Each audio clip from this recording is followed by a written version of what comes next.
Boys and girls नमस्ते, welcome.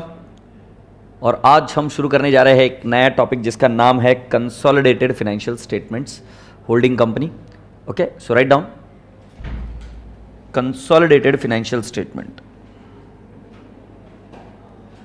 Consolidated financial statements.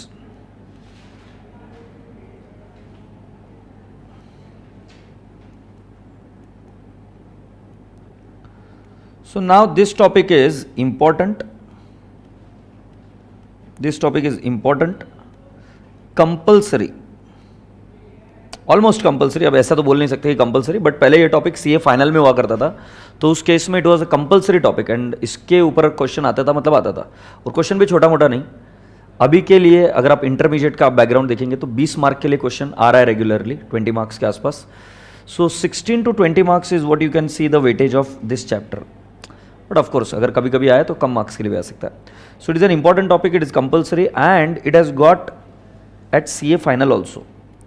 CA final में थोड़े से और डेप्थ में है। Is that okay? Alright, so now you have understood what is the importance of the topic. Now let's go ahead and understand what all do we need to study in CFS.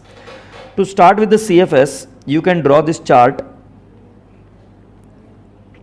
One is in CFS you should know what is schedule 3, कि balance sheet आपको हमेशा schedule 3 के हिसाब से ही बनानी पड़ेगी of the companies act. And schedule 3 में आपको दोनों चीजें पता होनी चाहिए, एक आएगा बैलेंस शीट और एक आएगा प्रॉफिट एंड लॉस अकाउंट। ठीक है, तो जो ये प्रॉफिट एंड लॉस अकाउंट है इसका फॉर्मेट आना चाहिए, बाकी बैलेंस शीट का तो मोटा मोटी आपको फॉर्मेट आता ही है। पी एंड एल अकाउंट के फॉर्मेट के जो क्वेश्चंस मॉड्यूल में है, some of the questions are wrong, some of the questions answers are wrong. We are going to understand it in the right manner. And the next thing which I wanted to tell you कि नवंबर 18 में question जो आया था वो P and L account पर आया था, तो इसीलिए पहला काम जो करना चाहिए वो क्या है कि हमें बैलेंस शीट और पी एंड एल अकाउंट का फॉर्मेट पता होना चाहिए। बट मैं आपको ये फॉर्मेट थोड़ा सा लेट सिखाऊंगा, पहले मैं आपको सीएफएस के लॉजिक सिखाऊंगा और लॉजिक सिखाने के बाद में हम बैलेंस शीट और पी एंड एल अकाउंट का फॉर्मेट देखकर आगे बढ़ेंगे। Have you all understood? Now the second one you need to know is the logic. Now the logic will be divided into 5 steps. How many steps? 5 steps. The 5 steps are basically step number 1, what is date of acquisition? Date of acquisition and shareholding pattern. Date of acquisition and shareholding pattern. मैं directly in working notes पर इसलिए आ रहा हूं क्योंकि मैं अपेक्षा करता हूं कि ये रिवीजन बैच है, तो आपको ये तो आइडिया हो गई कि होल्डिंग सब्सिडरी रिलेशनशिप क्या होता है, और मैं इसको एग्जाम पॉइंट ऑफ व्यू से अप्रोच से देख रहा हूं अभी। तो एक होता है date of acquisition and share holding pattern, second one होता है analysis of profit, analysis of profit. Third level पर होता है आपका cost of control, cost of control. Fourth level पर आपकी चीज होती है that is minority interest, minority interest. और फोर्थ लेवल पर, फिफ्थ लेवल पर जो चीज होती है वो होता है कंसोलिडेटेड रिजर्व्स एंड सरप्लस।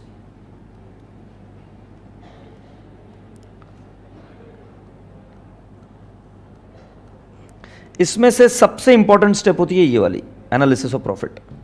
अगर आप ये वाली स्टेप समझ गए तो समझ जाना कि आपका होल्डिंग कंपनी पे काफी अच्छा कमांड आ जाएगा। So now having said that let me take you to the next step. Now in 5 step को मैं इस तरीके से समझाऊंगा जिससे आपको होल्डिंग कंपनी समझ में भी आ जाएगा और साथ ही साथ हमारा रिवीजन भी होना शुरू हो जाएगा। सो जब जब मैं स्टेप्स को लेकर बात करूंगा तब आपको चीजें पता चलने लग जाएगी कि what are we talking about. ठीक है, सो पहले हेडिंग लिखिए date of acquisition, date of acquisition and share holding pattern.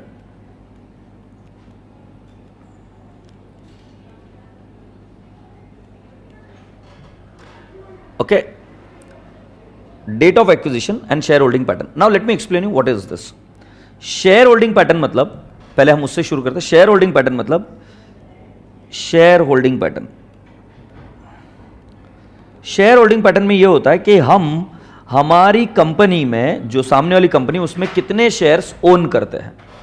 So for example we are having Tata Motors and Tata Motors is having the stake in JLR.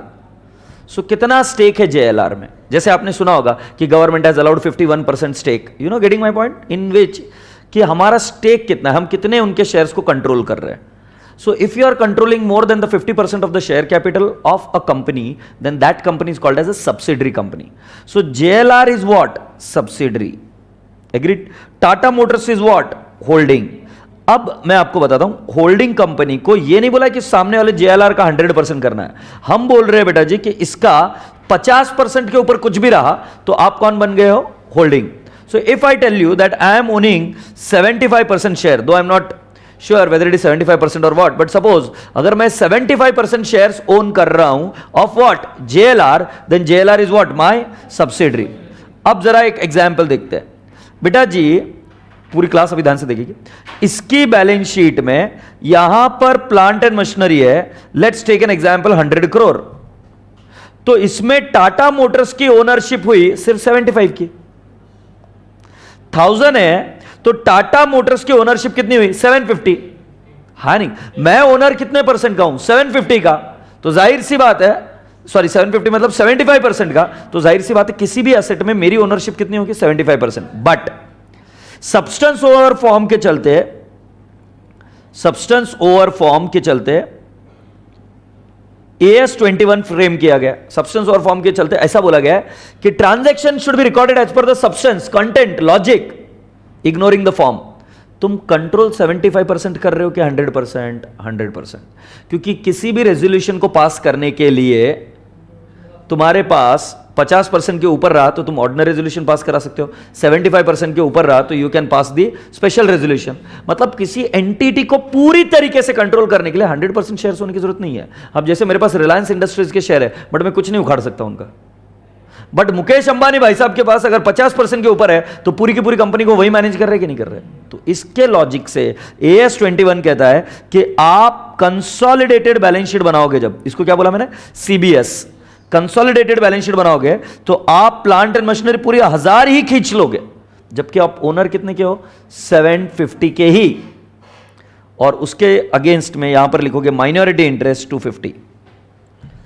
इससे हम यह भी दिखा रहे हैं कि हम असेट कितने की कंट्रोल कर रहे हैं, बट इस असेट में से सारा हमको बिलोंग नहीं करता है.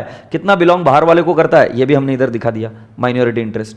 तो शेयर होल्डिंग पैटर्न, ये जो वर्किंग नोट होती है इसमें हम क्या करते हैं कि होल्डिंग का कितना परसेंट स्टेक है और माइनॉरिटी का कितना परसेंट स्टेक है ये वर्कआउट करते हैं. तो हम पहले working note share holding pattern का एक फॉर्मेट बनाकर लेंगे. Is that okay? So boys and girls, write down share holding pattern. और शेयर होल्डिंग पैटर्न में मैं लिखूंगा शेयर होल्डिंग पैटर्न और उसकी वर्किंग नोट में लिखूंगा पर्टिकुलर्स, नंबर्स और परसेंटेज. तो इसमें हम इधर हमेशा लिखेंगे होल्डिंग और यहां पर लिखेंगे माइनॉरिटी. ठीक है, ये टोटल नंबर ऑफ शेयर्स आ जाएंगे और उसका परसेंटेज निकाल कर देना है. तो क्या आपको ये वर्किंग नोट समझ में आ रही है क्या? जिस वर्किंग नोट के अंदर हम क्या करेंगे कि फॉर एग्जाम्पल होल्डिंग के पास 1 लाख शेयर है, माइनॉरिटी के पास 20,000 शेयर है, तो टोटल 1,20,000 हो गए. अब उसका परसेंटेज निकाल देना, share holding pattern. Now can I take it to the next step? Yes. Now what is the next step? It talks about it talks about date of acquisition. Date of acquisition. अब मैं इसको एकदम प्यार से उठाता हूं, देखो आपको समझ में आता है कि डेट ऑफ एक्विजिशन क्यों इंपॉर्टेंट है. एकदम प्यार से, नाजुकता से उठाता हूं. बेटा जी, जो कंपनी अपने आप को बेचती है वो कंपनी अपने आप को बेचने के पहले अपना वैल्यूएशन कराती है. वैल्यूएशन कराकर वो अपने शेयर्स को बेचती है और जिसके पास मेजॉरिटी शेयर होता है वो उस कंपनी को कंट्रोल करने लग जाता है. एग्रीड? तो जैसे अगर हम कहें अमेजॉन ने किसको बाय किया अभी इस इंडिया में? अमेजॉन ने किसी कंपनी को बाय किया. इधर वेदर इट इज फ्लिपकार्ट और व्हाट? फ्लिपकार्ट ही थी क्या? वॉलमार्ट ने फ्लिपकार्ट को एक्वायर किया. Are you sure about it? Anyways, मैं आपको एक बात बताऊं कि अगर मान लो किसी एक फॉरेन कंपनी ने भारत की किसी एक कंपनी को एक्वायर किया, फॉरेन कंपनी ने भारत की किसी एक कंपनी को एक्वायर किया, तो आपको नहीं लगता इस इंडियन कंपनी का पहले क्या होता है? वैल्यूएशन. इस कंपनी का क्या होता है? पहले वैल्यूएशन. अब वैल्यूएशन होता है तो वैल्यूएशन का तरीका क्या है तुम्हें पता है क्या? उनकी बैलेंस शीट में एसेट होती है और ये क्या होती है? लायबिलिटीज. Asset minus liabilities. इन असेट्स को कौन सी वैल्यू पर लिया जाता है? Market value. इन लाइबिलिटीज को कौन सी वैल्यू पर लिया जाता है? Market value. फिर asset minus liabilities market value पर जो ये आता है वो क्या होता है? Net asset.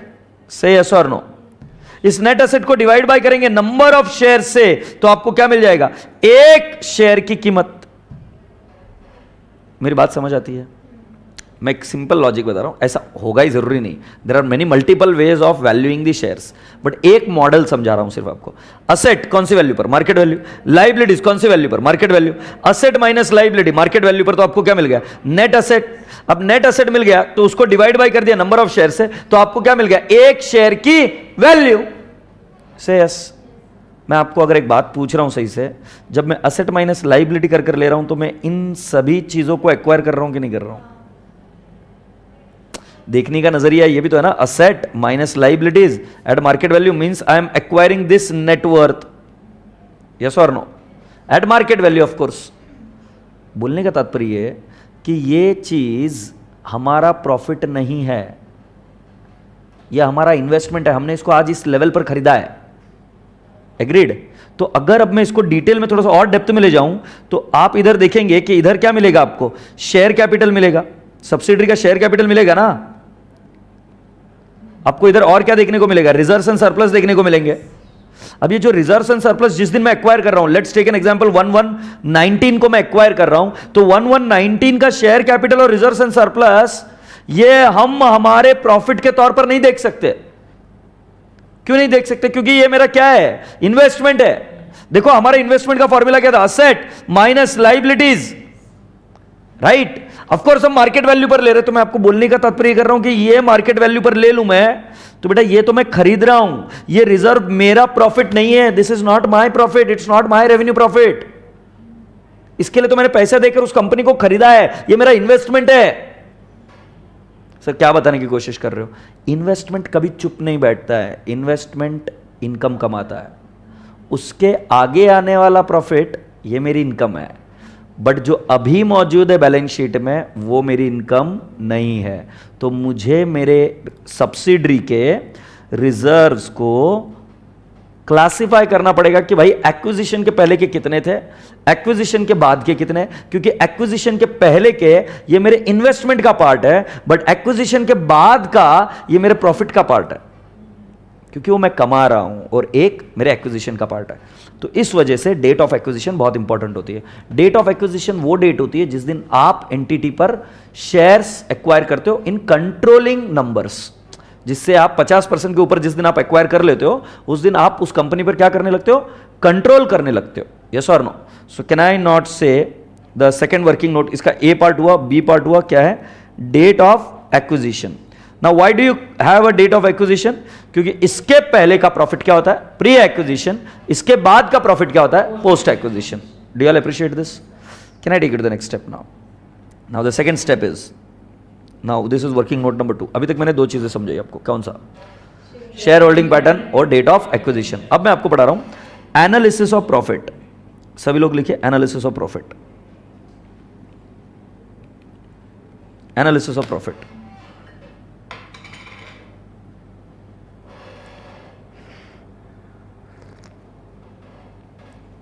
इसका फॉर्मेट सुनिए। फॉर्मेट कैसे होगा? इसके फॉर्मेट में पहले होगा इधर पर्टिकुलर्स, और इसको क्लासिफाई करके हम लिखेंगे प्री और पोस्ट। और पोस्ट में कॉलम बन सकते हैं P&L, GR, ये मैंने आपको बताया ऐसे। और मैं इधर कुछ चीज़ें और लिखना चाहूँगा कि ये सारे प्रॉफिट किसके हैं? ये सब्सिडरी के प्रॉफिट्स का क्लासिफिकेशन है। ठीक है? अब होता क्या है? Standalone subsidiary. स्टैंडअलोन सब्सिडरी का मतलब जो उनके इंडिविजुअल फाइनेंशियल स्टेटमेंट्स है, स्टैंडअलोन सब्सिडरी के इंडिविजुअल फाइनेंशियल स्टेटमेंट्स है, सब्सिडरी के इंडिविजुअल फाइनेंशियल स्टेटमेंट्स में, बैलेंस शीट में यहां पर आपको रिजर्व्स एंड सरप्लस दिखेगा। ये जो रिजर्व्स एंड सरप्लस है, दरअसल इसमें कुछ पार्ट प्री का है और कुछ पार्ट क्या है? पोस्ट का है। तो तुम इस वर्किंग नोट में क्या करते हो? तुम इस वर्किंग नोट में एनालिसिस ऑफ द प्रॉफिट में तुम उन प्रॉफिट्स को क्लासिफाई करते हो प्री और पोस्ट में। जो ये प्री और पोस्ट के प्रॉफिट्स है, इनमें से जो पोस्ट वाला प्रॉफिट है, ये कॉलम वाले होल्डिंग शेयर। अच्छा एक काम करते हैं, इसको थोड़ा सा और लेके चलते हैं। इसमें कुछ फिगर्स आएंगे, फिगर्स आने के बाद में हम क्या करेंगे, इसकी टोटल लेंगे। इस तरीके से टोटल आएगी। टोटल आने के बाद में इसमें दो लोगों का शेयर होगा, एक होगा होल्डिंग का और एक होगा माइनॉरिटी का। जो होल्डिंग का प्री का शेयर है, जो होल्डिंग का प्री का शेयर है, ये इन्वेस्टमेंट का पार्ट था, आपको याद है ना। और जो पोस्ट का है, ये मैंने कहा था कि ये हमारे प्रॉफिट है, मतलब ये हमारे पी एंड एल अकाउंट में जाएगा होल्डिंग के, ये होल्डिंग के जीआर में जाएगा। बट जो प्री का पार्ट है वो हमारे पी एंड एल या जीआर में नहीं जाएगा, वो फ्री रिजर्व नहीं है, वो कहां पर जाएगा, कॉस्ट ऑफ इन्वेस्टमेंट।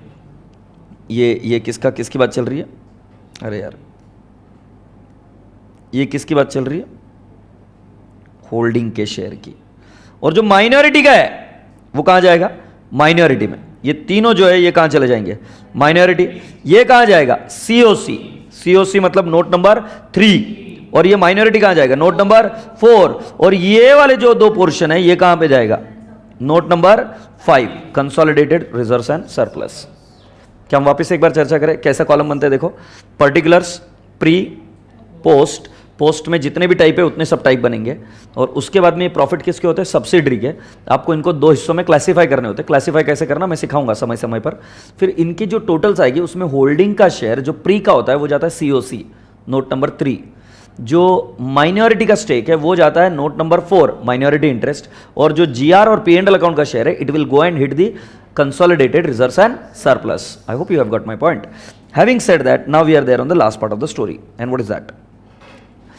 अभी हम कर रहे हैं COC, last part of the story नहीं, इनफैक्ट ये अभी कौन सी वर्किंग नोट समझ रहे, थर्ड। इसको बोलते हैं कॉस्ट ऑफ कंट्रोल। ठीक है, अब कॉस्ट ऑफ कंट्रोल जरा ध्यान से देखो आप।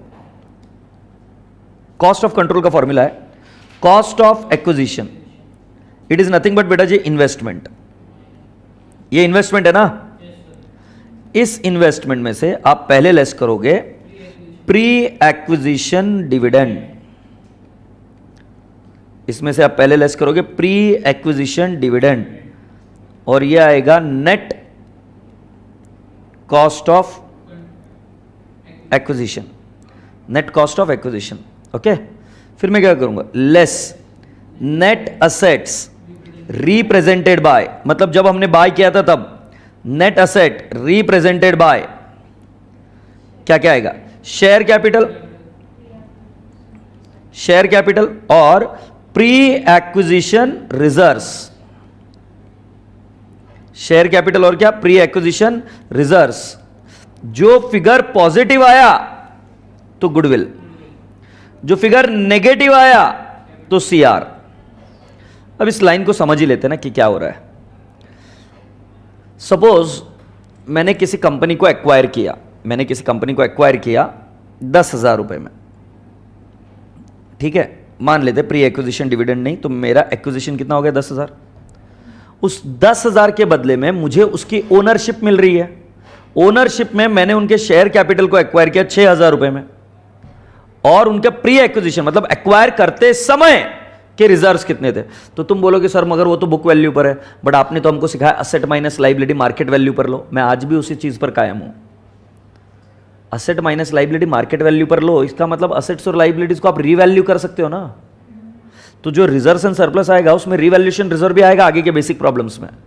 मतलब ये जो रिजर्व्स एंड सरप्लस है ये आपके अभी तक के कमाए हुए प्रॉफिट, और अगर आज असेट को बेचोगे तो कितना प्रॉफिट होगा, वो प्रॉफिट को भी इंक्लूड कर कर आप अपना शेयर माइनस कर दो। मान लेते 2,000, मतलब बेटा आपने दिए कितने रुपए, 10,000, बट आपको मिला कितना नेट असेट में, नेट वर्थ में 8,000। तो जाहिर सी बात है 2,000 रुपए एक्स्ट्रा क्यों दिए, goodwill. Do you appreciate. But अगर मान लो आपने एक्वायर किया 6,000 और ये, सो कुल मिलाकर कितना, 10,000 माइनस 12,000। तुमने 10,000 दिए, इन्वेस्टमेंट 10,000 का किया, मिला कितना, 12,000। तो वो क्या हुआ, कैपिटल रिजर्व प्रॉफिट। यस और no, I hope you are making the sense. So the formula is cost of acquisition less pre acquisition dividend.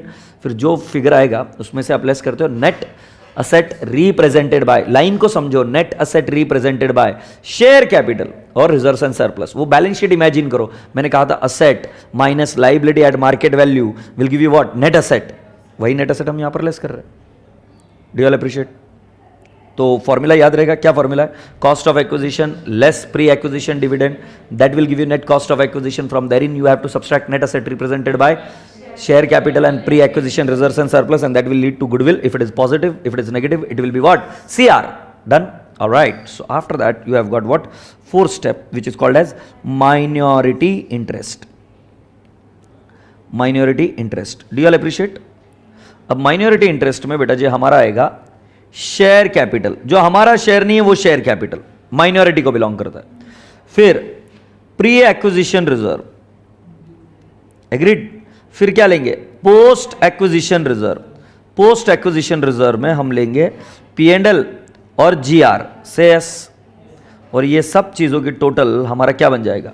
Minority interest. Of course इस माइनॉरिटी इंटरेस्ट में कुछ स्पेशल पॉइंट्स भी है जो institute के module में भी है और कुछ मॉक पेपर में भी वो क्वेश्चन आए, तो वो क्वेश्चन भी हमको देखना पड़ेगा orally. Minority interest. Minority interest मतलब हम असेट्स और लाइबिलिटीज को 100% पर कंट्रोल करने के हिसाब से दिखाते हैं. याद आ रहा है आपको? असेट हमने 100 की 100 पूरी इनकॉर्पोरेट की थी, बट उसके अगेंस्ट हम ओन कर रहे थे सिर्फ 75%, तो हमने 25% उसका क्या दिखा है? Minority interest. तो वैसे माइनॉरिटी इंटरेस्ट कैसे रिप्रेजेंट होगी? माइनॉरिटी इंटरेस्ट भी तो यही है ना, asset minus liability, market value, market value. So इसमें से मार्केट वैल्यू में से इस मार्केट वैल्यू को लेस करेंगे तो ये नेट असेट मिलेगी क्या?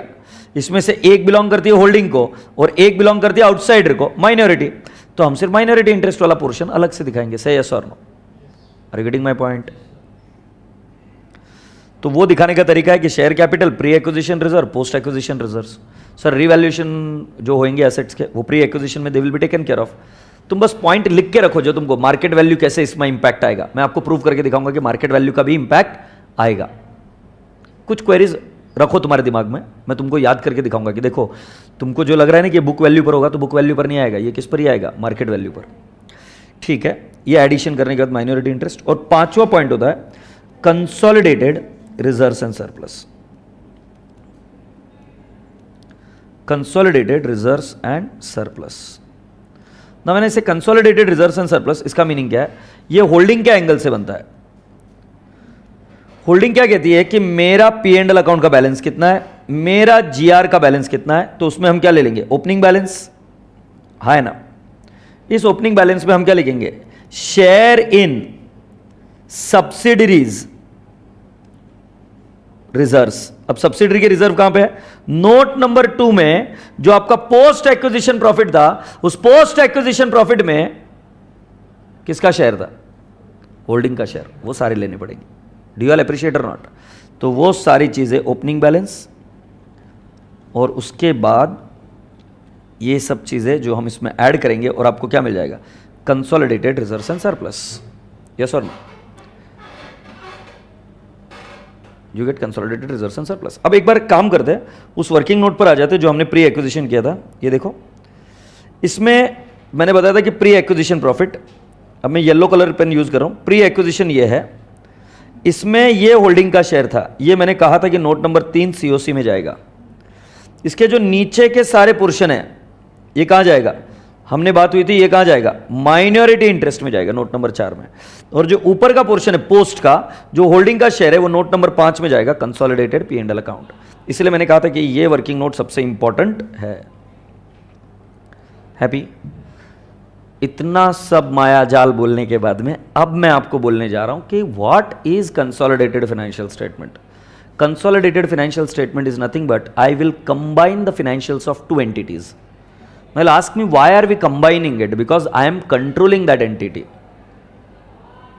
वो एंटिटी अगर मेरे पूरे कंट्रोल में है तो मैं उसको कंसोलिडेट करूंगा मेरे साथ.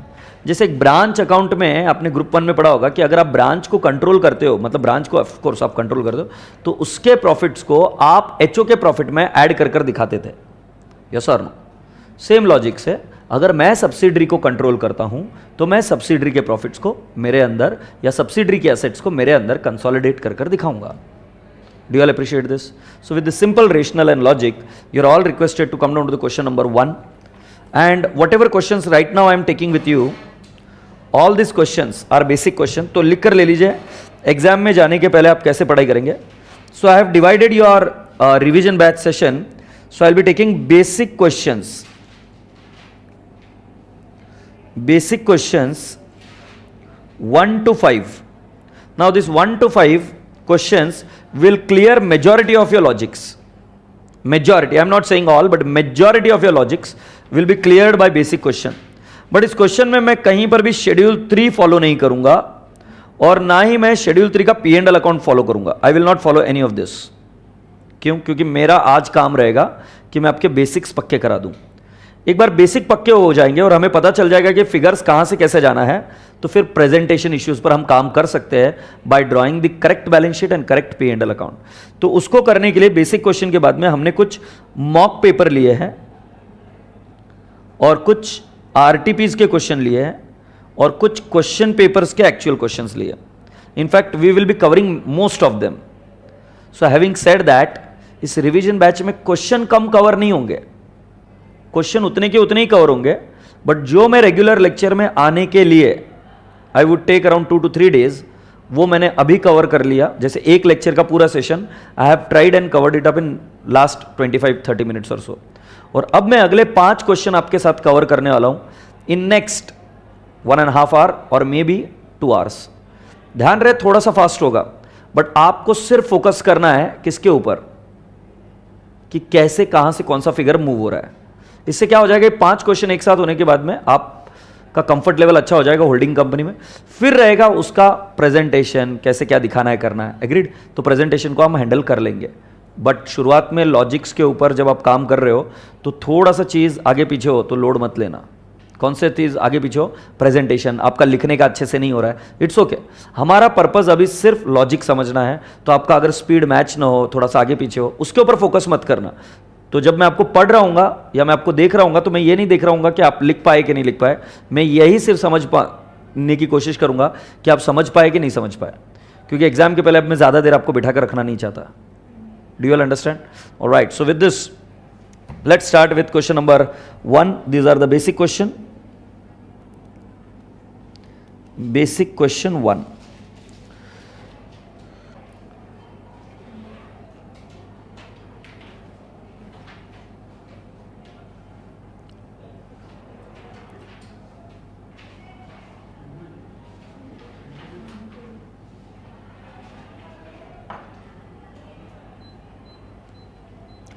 सभी को दिख रहा है?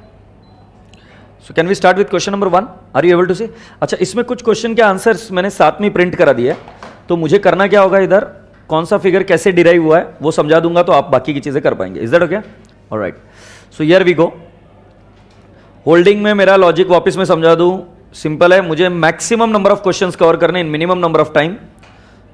प्रैक्टिस तो आपको ही करनी पड़ेगी, वो क्लास में कराने का रिविजन बैच की जगह नहीं है. वो प्रैक्टिस आपको ही करनी पड़ेगी. बट कंसेप्ट आपके सारे मेजॉरिटी क्लियर करके छोड़ दूंगा, ये बात तय रही. सो चलो देखते हैं. H limited acquires 3/4 of the share capital, encircle it and write down it is how much, 75% of share capital of S Limited on 31st March 15, whose balance sheet are as follows. Now you have got share capital of rupees 10 each, 20,000 and 10,000. You have got general reserve, P&L account, 10% debenture, sundry creditors, fixed asset, current asset. बेटा इधर थोड़ा सा mistake हो गया, इसको लिखो 750 shares. 750 shares in S limited. So it is how much, 10,000. सो बेटा holding ने ये इन्वेस्ट किया है 10,000 रुपए में. आपको मैं एक छोटा सा उदाहरण देता हूं. मैंने आपको बताया था कि जब कोई कंपनी अपने अंदर कंट्रोल छोड़ देती है तो पैसा ज्यादा मांगती है. अब जरा आप इस कंपनी का, एस लिमिटेड का अगर आप देखेंगे, ज्यादा मांगती है व्हाटएवर. उन्होंने एक्वायर किया इस पोर्शन को, सब्सिडरी के इस पोर्शन को एक्वायर किया. हाँ है ना? कितने रुपए में एक्वायर किया, कितने परसेंटेज एक्वायर किया? 75%. और कितने रुपए में एक्वायर किया? 10,000. अगर उन्होंने पैसा ज्यादा दिया तो गुडविल, कम दिया और ज्यादा एक्वायर किया तो क्या? Capital reserve. Say yes. So बेटा जी अब हम क्या करने वाले, required to compile the balance sheet as on 31st March 15. तो इस क्वेश्चन में हमें क्या सीखना है कि प्रेजेंटेशन कैसे करना है और किस तरीके से आगे बढ़ना है. Is that okay? सो हम कितनी वर्किंग नोट बनाने वाले? 5. तो आप मेरे साथ शुरुआत करिए. Working note number 1, it is called as, अच्छा एग्जाम में कैसे करना है, you can start with the working note in exam also. Okay, you can start with the working note and at the end you can create a balance sheet. So working note number 1 में आप लिखेंगे first one, date of acquisition. Date of acquisition. Can I ask you what is the date of acquisition? The date of acquisition I believe is 31st March 15. I will request you all to read the first line. H Limited acquires 3/4 of the share capital of S Limited on 31st March 15, whose balance sheet are as follows. Yes or no? So बेटा जी क्या मैं लिख सकता हूं date of acquisition कौन सा है? 31st March 15. Second B, share holding pattern. Share holding pattern. Share holding pattern में हम यहां पर लिखते हैं नंबर्स और परसेंटेज. इसमें बेटा जी होल्डिंग का शेयर कितना है? सो होल्डिंग के पास शेयर्स कितने हैं? 750 है. और माइनॉरिटी के पास कितना है? और होल्डिंग का नाम है एच, माइनॉरिटी के पास है 250. सो कुल मिलाकर 1000 शेयर है क्या सब्सिडरी के? चेक कर लीजिए. तो ये परसेंटेज बना कितना? 75% और ये परसेंटेज बना 25%. मेरा आप सभी बच्चों से प्रश्न है, ये डेट ऑफ एक्विजिशन 31 मार्च 15 है. आपको बैलेंस शीट कौन से डेट की दी हुई है? 31 मार्च 15 की दी हुई है. मतलब सारा का सारा प्रॉफिट प्री एक्विजिशन है. आज ही एक्वायर किया, आज की बैलेंस शीट दी, मतलब प्रॉफिट भी आज तक का ही है. आज तक का प्रॉफिट तो प्री एक्विजिशन ही है. अगर बैलेंस शीट देते 31 मार्च 16 तो up to 15, 31 March 15 would have been pre, और उसके बाद का क्या होता? पोस्ट. इस क्वेश्चन में सारा का सारा प्रॉफिट क्या है? Pre. Do you appreciate that? But हम हमारे वर्किंग नोट का फॉर्मेट नहीं छोड़ेंगे. Working note number 2, write down the heading analysis of profits. When I write down analysis of the profit, I will have pre, post, and post में मैं लिखूंगा जो भी तुम्हारे टाइप के रिजर्व्स है, GR एंड P&L अकाउंट. है नहीं कोई वो बात अलग है, बट मैं मेरा फॉर्मेट चेंज नहीं करूंगा. एग्रीड? सो बेटा जी अभी हम क्या लिखेंगे? हम लिखेंगे जनरल रिजर्व. आप मुझे बता सकते हो जनरल रिजर्व कितना है? सब्सिडरी का, ये मैंने बताई थी, ये वर्किंग नोट सब्सिडरी के प्रॉफिट्स पर काम करती है. सब्सिडरी का जनरल रिजर्व कितना है? 3000. अब पूछो ये 3000 प्री में जाएगा, पोस्ट में जाएगा, कहां जाएगा? प्री. सो प्री में जाएगा 3000. एग्रीड? तो पोस्ट में कुछ भी नहीं आया. अच्छा, जीआर में कुछ एडजस्टमेंट नहीं है तो हम इसकी टोटल ले लेंगे, इसको कहेंगे ए. तो तुम्हें करना कैसे है? सीखो अभी से ही, ट्रेन करो अपने आप को. प्रत्येक रिजर्व को अलग अलग डील करना और उसका सब टोटल निकालना.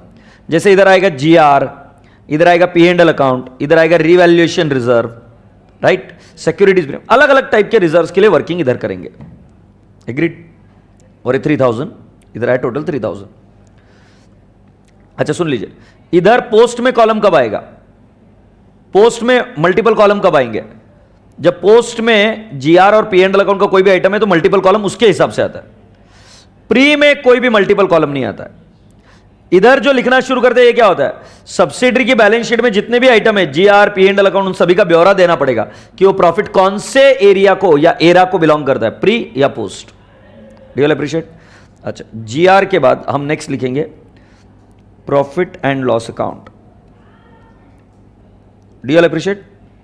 Profit and loss account. Can I have the profit and loss account? 2000. ये भी पूरा का पूरा प्री में लिखा बेटा मैंने, पोस्ट में कुछ भी नहीं लिखा. तो मैंने क्या लिखा? बी 2000. सर आप तो डायरेक्टली भी कर सकते हैं. नहीं बेटा, हम आपको तैयारी करा रहे किसके एंगल से? For difficult problems also. अभी कोई शॉर्टकट मारने की कोई दरकार नहीं है, क्योंकि आगे जाके डिविडेंड की एडजस्टमेंट आएगी, स्टॉक रिजर्व की एडजस्टमेंट आएगी, अनरियलाइज प्रॉफिट की एडजस्टमेंट आएगी, रिवैल्यूएशन रिजर्व की आएगी, डेप्रिसिएशन की आएगी, एबनॉर्मल आइटम्स की आएगी. इसीलिए अभी से पता करो कि कहां पे क्या लिखना है. प्रत्येक रिजर्व जो सब्सिडरी के है वो लेफ्ट हैंड साइड में आएंगे और उनके अंदर की एडजस्टमेंट उधर ही कर आपको टोटल ए निकालनी है. इधर जीआर में कोई एडजस्टमेंट नहीं थी, P&L अकाउंट में कोई एडजस्टमेंट नहीं थी, इसलिए हमने डायरेक्टली टोटल ले ली. अब क्या करना होता है? You have to take total of each column. So total of each column मतलब क्या आएगा? A plus B. So A plus B will become 5000. Here it will become nil and here it will become nil. Do you all appreciate this?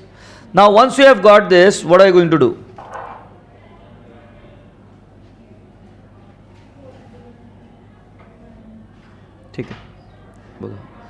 पूछो, मुझे भी आना पड़ेगा क्या? बोला है क्या? हाँ ठीक है, 6 बजे तक आ जाऊंगा मैं। जाओ जाओ जाओ अभी जाओ। टोटल ये सब कुछ आ गया। फिर अब इसके बाद में हम क्या करेंगे? होल्डिंग, होल्डिंग और क्या आएगा? माइनॉरिटी। होल्डिंग का कितना परसेंट स्टेक है? 75%। माइनॉरिटी का कितना है? 25%। अब बताओ मुझे 5000 का 75% कितना आएगा? 3750। और माइनॉरिटी का कितना आएगा? 1250। Do you all appreciate? अब जरा एक बार तुमको टटोल कर चेक कर ही लेता हूं कि तुमने कितने अच्छे से पढ़ाई की है। ये टोटल हो गई, एक बार चेक कर ही लेते। ये 3750 कहां जाएगा? नोट 3। Very good. और ये पूरा का पूरा फिगर कहां जाता है? Note 4 MI। और ये वाले आइटम कहां जाते हैं? Note 5 consolidated reserves and surplus. मतलब अगर इतना कर लिया आपने परफेक्टली, तो ऊपर का नोट नंबर 2 पर मैं बहुत काम करने वाला हूं इस पूरे सेशन में। मैं बता दूं, नोट नंबर 2 हम परफेक्ट कर लेंगे, बट वो कहां कहां फिगर जाने वाला है यह भी आप प्रिपेयर करके रखो। Now let's go on. Now what is the next working note? Working note number is 3. 3 is called as what? Cost of control. तो लिखिए कॉस्ट ऑफ कंट्रोल। अब कॉस्ट ऑफ कंट्रोल में पहला स्टेप क्या लिखेंगे? Cost of acquisition. क्या आप मुझे बता सकते हो कितना है cost of acquisition? You mean it is 10,000 less क्या करेंगे? Pre acquisition dividend. बेटा अपने लॉजिक्स को मत छोड़ो, pre acquisition dividend. So net cost of investment कितना है? Net cost of investment happens to be how much? 10,000। Do you all appreciate? Less net assets represented by, net assets represented by, underline this and I'll write down share capital। और दूसरा pre acquisition reserve. बिल्कुल बराबर से लिखना word है pre acquisition reserve. अब share capital कितना लिखना है? देखो सब्सिडरी का शेयर कैपिटल कितना है? 10,000 इंटू कितना परसेंट? 75%। कितना आएगा? 7,500 नेगेटिव। और प्री एक्विजिशन रिजर्व कितना है? वर्किंग नोट 2 में जाके चेक करके बताओ। 3750। तो बेटा जी आपका फिगर नेगेटिव आ रहा है, तो हम इसको क्या बोलेंगे? Capital reserve. कितना आएगा? 1250।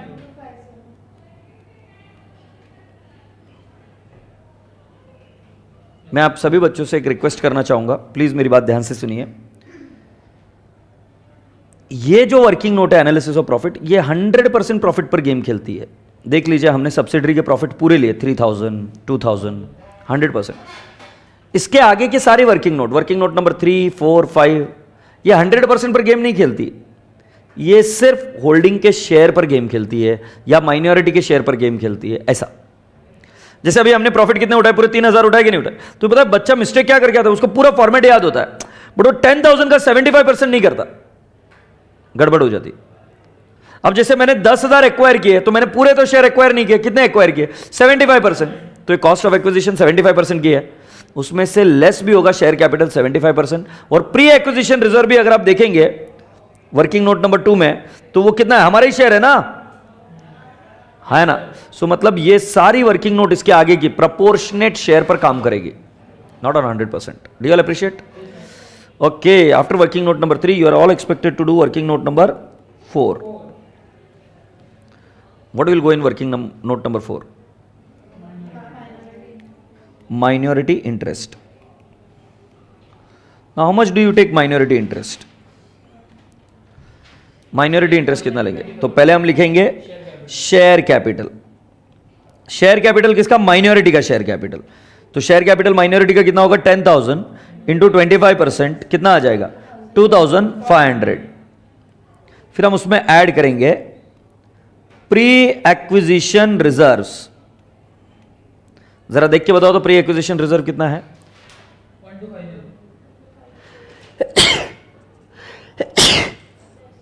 1250 है क्या? ओके बेटा जी, पोस्ट एक्विजिशन कितना आएगा? पोस्ट एक्विजिशन है ही नहीं, बट हम हमारा फॉर्मेट नहीं छोड़ेंगे, इसलिए मैंने पोस्ट एक्विजिशन रिजर्व P&L और GR दोनों ही कितने हैं, नील। और इस तरीके से आपका ये कितना आ जाता है 3750। Do you appreciate. अब ये फिगर कहां से मिला आपको, प्री एक्विजिशन नोट और रिजर्व वर्किंग नोट नंबर 2 से। बेटा इस केस में मैं वर्किंग नोट नंबर 5 नहीं बनाऊंगा क्योंकि कोई भी पोस्ट एक्विजिशन रिजर्व नहीं है। मैं अभी आपको कंफ्यूज नहीं करना चाहता हूं, नेक्स्ट क्वेश्चन से मैं बनाऊंगा। इस क्वेश्चन में हमने सिर्फ 4 वर्किंग नोट से हमारा आंसर आ जाएगा, ठीक है। अब पूरी क्लास का ध्यान किधर रहेगा, देखो सुनो। गधे से गधा बच्चा एग्जाम में कम से कम इतना तो करके आएगा। सर क्या करके आने की बात कर रहे हो आप? मैं सिर्फ इतना बोल रहा हूं आपको कि आप जब एग्जाम में जाओगे अभी, तो अगर आए नहीं आए प्रॉब्लम, बट इतना तो करके आ ही सकते हो। पहली चीज जो एच की बुक्स में है वो इन्वेस्टमेंट अब कभी नहीं आएगा, उसको कैंसिल कर दो, कभी नहीं आएगा। क्योंकि जब कंसोलिडेट हो जाएगा तो दोनों एक हो जाएंगे। तो क्या मैं ऐसा बोल सकता हूं कि मेरा इन्वेस्टमेंट है सब्सिडरी में, काहे की सब्सिडरी, तुम दोनों एक हो गए हो। Are getting my point, you have become one, so can not have investment in yourself. Investment नहीं है तो इधर का सब्सिडरी का शेयर कैपिटल भी नहीं आएगा, जीआर भी नहीं आएगा, P&L भी नहीं आएगा, क्योंकि हमारा इन्वेस्टमेंट उनकी नेट एसेट में था। हमारा इन्वेस्टमेंट हमारी बुक से नॉक ऑफ होगा इन्वेस्टमेंट, उनकी बुक से नॉक ऑफ होगा उनका शेयर कैपिटल और रिजर्व्स एंड सरप्लस। से यस। अब मैं आपसे पूछता हूं बाकी की चीजों का क्या करूं? कुछ नहीं, लाइन बाय लाइन ऐड कर दो, 20 और 10 30,000, ये कैंसिल। 13 और 12 कितना हो गया 25,000। Do you all appreciate. और शेयर कैपिटल सिर्फ होल्डिंग का रहेगा 20,000, क्योंकि मैंने तो पहले ही कैंसिल कर दिया था। फिर general reserve 5,000 as it is रहेगा, P&L account as it is रहेगा 3,000। बट इसी के साथ मुझे यह भी पता है कि मेरे कंसोलिडेशन के वक्त CR आया था। Go and check working note number 3, CR कितना आया था बेटा? 3750 आया था क्या? कितना आया था? 1250। मजा आ रही क्या फिर तेरे को? हाँ, वो जो भी कुछ भी होगा 1250 एग्रीड। और उसके बाद इधर आएगा माइनॉरिटी इंटरेस्ट 3750। बेटा मतलब मैंने कौन सी चीजें समझाई? वर्किंग नोट नंबर 3 में गुडविल आता तो बैलेंस शीट असेट साइड में जाता। वर्किंग नोट नंबर 3 में अगर कैपिटल रिजर्व आता है तो लाइबिलिटी साइड में reserve and surplus. Working note number 4 में क्या आता है? माइनॉरिटी इंटरेस्ट, वो लाइबिलिटी साइड में ही आएगा हमेशा, और वो माइनॉरिटी इंटरेस्ट लिख दिया। फिर वापस डिबेंचर्स को ऐड कर दिया, ये 15,000। सन्ड्री क्रेडिटर्स को ऐड कर दिया 7,000। तो बेटा जी अब अगर हम इसकी टोटल लेंगे तो क्या ये 55,000 से मैच होता है क्या? देख लो ये 55,000 से मैच हो रहा है क्या?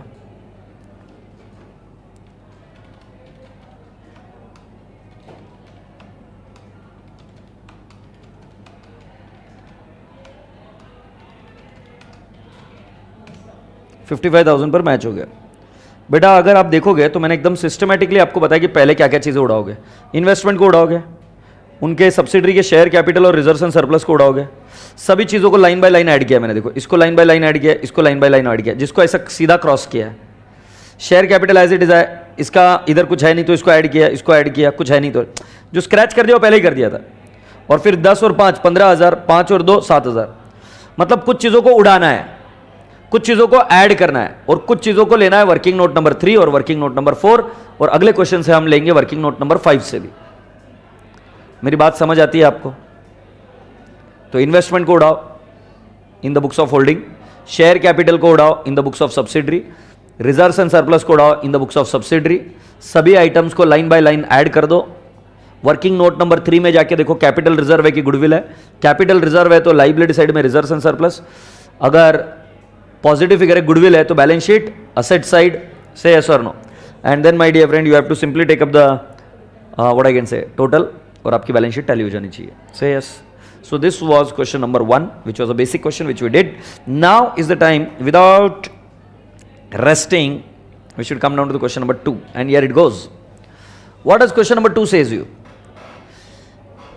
H Limited holds share capital of S Limited on 31st March 2015 whose balance sheet are as follows. बेटा जी यहां पर H Limited holds share capital of S limited है। इस लाइन में और ऊपर की लाइन में फर्क था, इधर बोला एक्वायर्स, मतलब एक्वायर किया है ऑन 31 मार्च, इनफैक्ट ये छोटा ऑन होना चाहिए था, ऑन 31 मार्च 15 था, मतलब इस दिन एक्वायर किया है। इधर वर्ड है एच लिमिटेड होल्ड्स, मतलब उनके पास ऑलरेडी है, आज के दिन एक्वायर नहीं किया, ये तारीख को एक्वायर नहीं किया है, इस दिन वो होल्ड कर रहे हैं, मतलब ये डेट ऑफ एक्विजिशन नहीं है। ऊपर 31 मार्च 15 डेट ऑफ एक्विजिशन थी, इधर क्या बोला है, H limited holds share capital of S limited on 31 March 15, उस बैलेंस शीट आ रहा है as follows, you have got share capital, general reserve, P and L account का डेट दिया हुआ है, 10% debenture, sundry creditors and profit and loss for the year, fixed asset, current asset and 8000 shares. बेटा जी ये 8000 नहीं है मेरे हिसाब से, ये होना चाहिए 800, ये रुपीज आ सकता है, rupees 8000 shares in S limited, but ठीक है, इट इज व्हाट 800, तो कितना परसेंट हो गया बेटा स्टेक, 80%। अब जरा ध्यान से सुना, H limited acquired shares in S limited on 1/10/14। So if you are clearly understanding, here we have 1/10/14, ये डेट ऑफ एक्विजिशन है नहीं। हमारी बैलेंस शीट हमें दी हुई है 31 मार्च 15 की, जाहिर सी बात है उनका बिगिनिंग होगा 1/4/14 का। सो बेटा जी इतना वाला प्रॉफिट ये क्या माना जाएगा, प्री, और ये वाला प्रॉफिट क्या माना जाएगा, पोस्ट। इसलिए डेट ऑफ एक्विजिशन पता चलना जरूरी है। अब जरा ध्यान से देखो, सो 1/4/14 के तारीख का प्रॉफिट कितना है, 4000, यस और इट इज डेफिनेटली प्री। और जो आपका प्रॉफिट है वो कितना है, एक्वायर्ड, उसके आगे बोला S limited as a balance of 4000 in general reserve as on 1/4/14, मतलब क्लोजिंग बैलेंस 5000 है, बट 1/4/14 के दिन कितना है 4000, मतलब करंट ईयर में कितना जनरेट हुआ 1000। सो 1000 में से 6 महीना प्री होगा, 6 महीना पोस्ट, क्योंकि देखो 1/4/14 तक कितना था जीआर 4000 था क्या, अभी क्लोजिंग कितना है 5000 है, तो कुल मिलाकर दोनों के बीच का फासला कितना है 1000 का जीआर बना क्या नहीं बना। अब ये जीआर मंथ में डिस्ट्रीब्यूट करेंगे टाइम रेशियो में, तो हम ऐसा अज्यूम करेंगे कि it is earned evenly through out the year.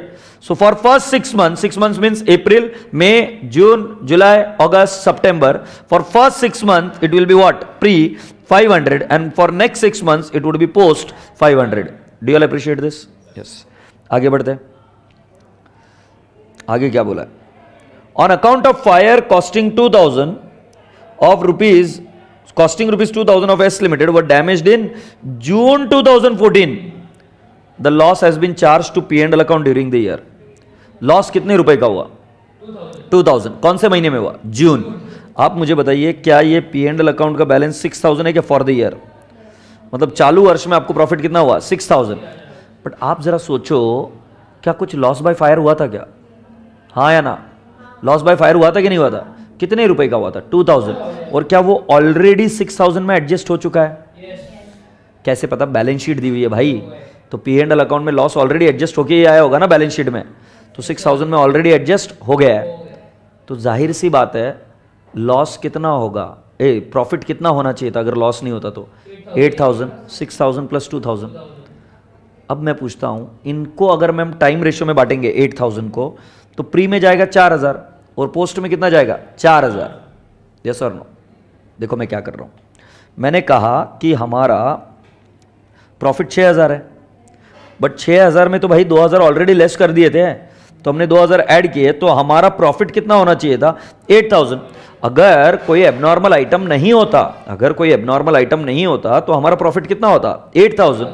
अब उसमें से प्री का शेयर बनता 4000, पोस्ट का शेयर बनता 4000। अब मुझे बताओ लॉस कौन से पीरियड में हुआ, प्री या पोस्ट, प्री वाले पीरियड में, जून में हुआ है लॉस, चेक करो, और 1 अक्टूबर को एक्विजिशन हुआ, तो ये जो लॉस है वो हम यहां से लेस करेंगे, तो प्री का प्रॉफिट हुआ 2 और पोस्ट का प्रॉफिट हुआ 4। टेक्निकली अगर समझोगे तो बैलेंस शीट में जो प्रॉफिट है 6000 का वही बांटा जा रहा है, बट बांटते वक्त तो हमको ऐसा बांटना पड़ेगा ना जितना जिस पीरियड को बिलोंग करता है। तुम अगर 6000 को डायरेक्टली बांटोगे तो कितना हो जाएगा 3-3000, है ना। इसका मतलब हम क्या समझ रहे, जो लॉस बाय फायर है वो दोनों जगह समान हुआ है प्री और पोस्ट पीरियड में, बट ऐसा नहीं है, लॉस जून के महीने में हुआ है, तो उस केस में हमें क्या करना पड़ता है, पहले नॉर्मल प्रॉफिट निकालना होता है।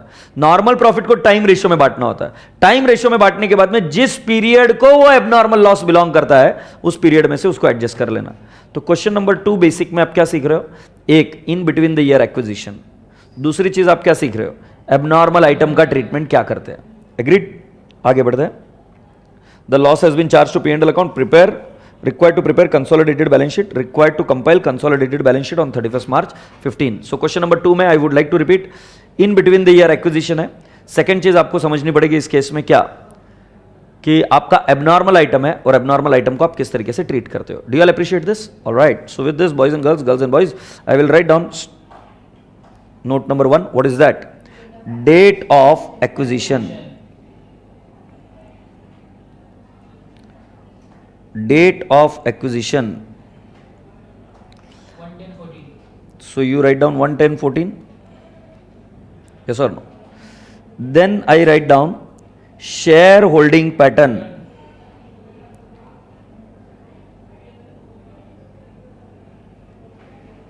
shareholding pattern, shareholding pattern में हम क्या लिखेंगे, HS, ओके। H और S के अंदर, ओ कुछ नहीं रे बाबा, गलत लिख दिया रे बाबा, इधर आएगा नंबर्स और क्या आएगा, परसेंटेज। अच्छा मुझे बताओ कितना है होल्डिंग का? 80%. होल्डिंग का आएगा 8000 और माइनॉरिटी का आएगा 2000. इस बार सरप्राइजिंगली आपको एक बात बताता हूँ, हाँ 800 एंड 200, गधेड़ा है, गधेड़ा, गधेड़ा मालूम है ना तुझे, जिसकी 4 टांगे होती है, 800 एंड 200, हाँ जो भी बोला वो गधेड़ा बस। 1000 और ये आएगा 80% और ये आएगा 20%। तुमको एक बात बताना रहेगी, इस बार मैंने कुछ प्रेस्टीज पॉइंट प्रीमाइसेस में बहुत सारी टेस्ट सीरीज अभी खुल गई है, and kids came along with their papers and started showing me the papers, right. I was surprised to see that the marks were deducted. Logic ठीक है, लॉजिक तो उनको क्या था कि सजेस्टेड के हिसाब से परफेक्टली मैच हो गया तो मार्क्स दे देंगे, they did not apply the logic, but they deducted the marks for what, कि अगर माइनॉरिटी इंटरेस्ट की जगह MI लिखा है तो मार्क्स काट दिए। फिर मेरे दिमाग में एक डर बैठा, मैं बोला पेपर चेक करने वाले भी ऐसे ही कोई होंगे फिर, मतलब जिनको इनमें इसमें इंटरेस्ट नहीं है कि इसको पता है कि नहीं पता है बच्चे को, उनको इंटरेस्ट है कि कहाँ पे मार्क्स काटूं। तो तब से मैंने अपने आप को भी ग्रूम कर लिया, मैं अब MI नहीं लिखता, ज़्यादातर निकल जाता बीच बीच में, बट लिखता क्या हूँ, माइनॉरिटी इंटरेस्ट। CR नहीं लिखता अभी मैं, नई बैच जब रेगुलर बैच पढ़ा रहा हूँ तो I don't write CR, I right capital reserve. तो आप भी ये कोशिश करें, क्योंकि पेपर चेक करने वाले कहीं ना कहीं यही लोग होंगे, कहीं ना कहीं, मतलब बोलने का तात्पर्य है ऐसे ही कोई लोग होंगे, राइट। तो हम कहीं पर भी गुंजाइश नहीं छोड़ना चाहते, तो आप ये वाला चीज़ मत करना, write down complete in detail, और कुछ नहीं, फास्ट लिखने के बाद में हो जाता है।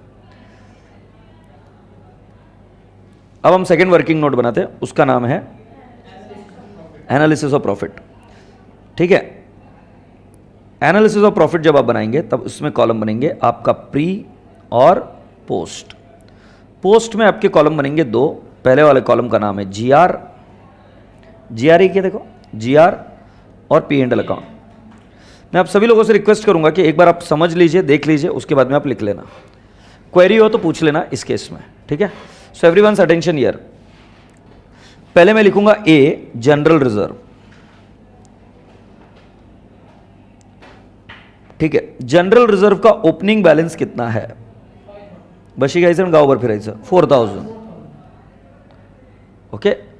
एंड करंट ईयर में कितना GR हुआ, I'll say 5000 minus 4000, that would be distributed in the ratio of 1:1 between pre and post. So I'll write down 500 here and 500 here. Boys and girls, is there any adjustment in GR? No. So boys and girls, I will then take up the total A.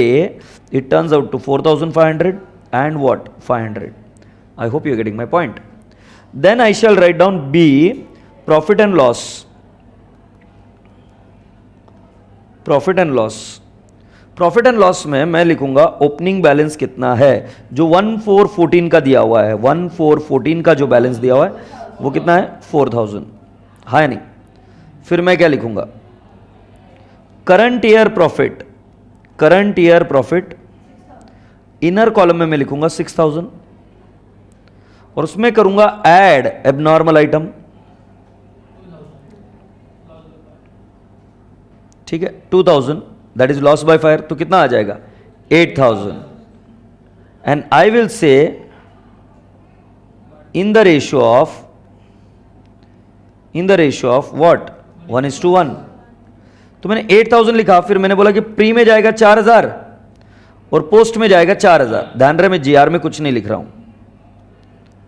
तो आपको समझ में, inner column में कब लिखना, pre के column में नहीं लिखा, इनर कॉलम में कब लिखा? जब ये प्रॉफिट जो बांट रहे हम 6000, ये रेशियो में नहीं बांटा जा सकता क्योंकि उसमें एबनॉर्मल आइटम घुस के बैठा है, तो उसको रिवर्स करके पहले नॉर्मल वाला प्रॉफिट निकाला इनर कॉलम में, फिर वो जो नॉर्मल वाला प्रॉफिट है उसको बांटा, और फिर अब करेंगे हम less abnormal item. Abnormal item मुझे पता है कि कौन से पीरियड को बिलोंग करता है, वो पीरियड को बिलोंग करता है प्री को, तो मैं उधर से लेस करूंगा 2000. Boys and girls, I shall now get total B and that will be 4 + 4, 8 - 2, 6000 and it shall be how much? 4000. क्या आप सभी लोग समझ पा रहे हो कि मैंने क्या किया? अब कुछ बच्चे गधेड़े होते हैं, बिना सोचे समझे है ना क्वेश्चन पूछते चले जाते हैं कि सर आपने पहले इसको ऐड किया फिर वापस लेस किया, क्यों? अभी थोड़ा दिमाग लगा, मैं करके आ रहा हूं. पहले प्रॉफिट को नॉर्मल बनाया, नॉर्मल बना के बांटा, और बांटने के बाद में जिस पीरियड को बिलोंग करता है उस पीरियड में मैंने क्या कर दिया? उसको लेस या एडजस्ट. एग्रीड? तो बेटा आप यहां तक पहले कर लो, फिर हम टोटल ए और बी लेंगे.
Can I take it the next step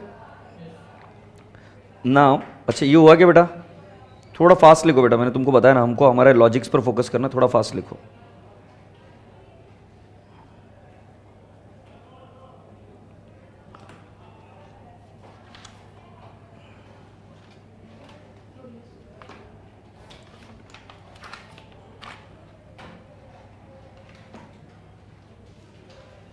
Okay, can we go ahead?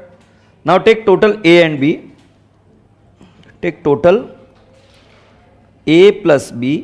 It will turn out to be 10,500.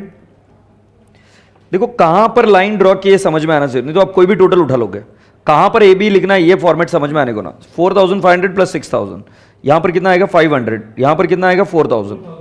ठीक है, ये हमने 100% पर काम किया था अभी तक. अब इसमें से मैं बोलूंगा होल्डिंग का शेयर कितना है? होल्डिंग का शेयर है 80%. और बेटा जी माइनॉरिटी का शेयर कितना है?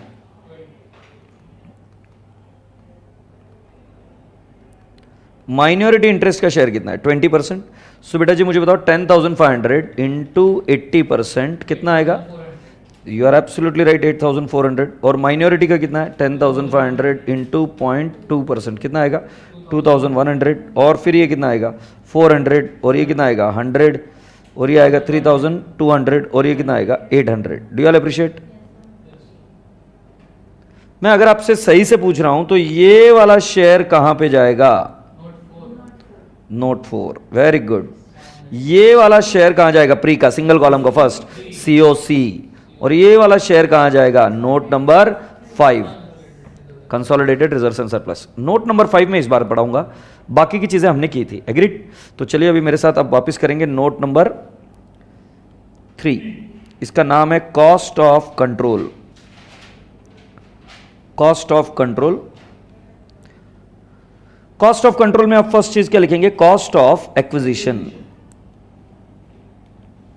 जब आप कॉस्ट ऑफ एक्विजिशन लिखते हो, जरा देखकर बताइए मुझे, कॉस्ट ऑफ एक्विजिशन कितना है बेटा? कॉस्ट ऑफ एक्विजिशन कितने रुपए में एक्वायर किया आपने? 10,000। Very good. लेस क्या करेंगे? Less pre acquisition reserves, sorry pre acquisition dividend. Pre acquisition dividend अभी तक बताया नहीं, 10,000, और मैंने अभी तक आपको समझाया भी नहीं कि प्री एक्विजिशन डिविडेंड क्या होता है। लेस करेंगे net assets represented bye,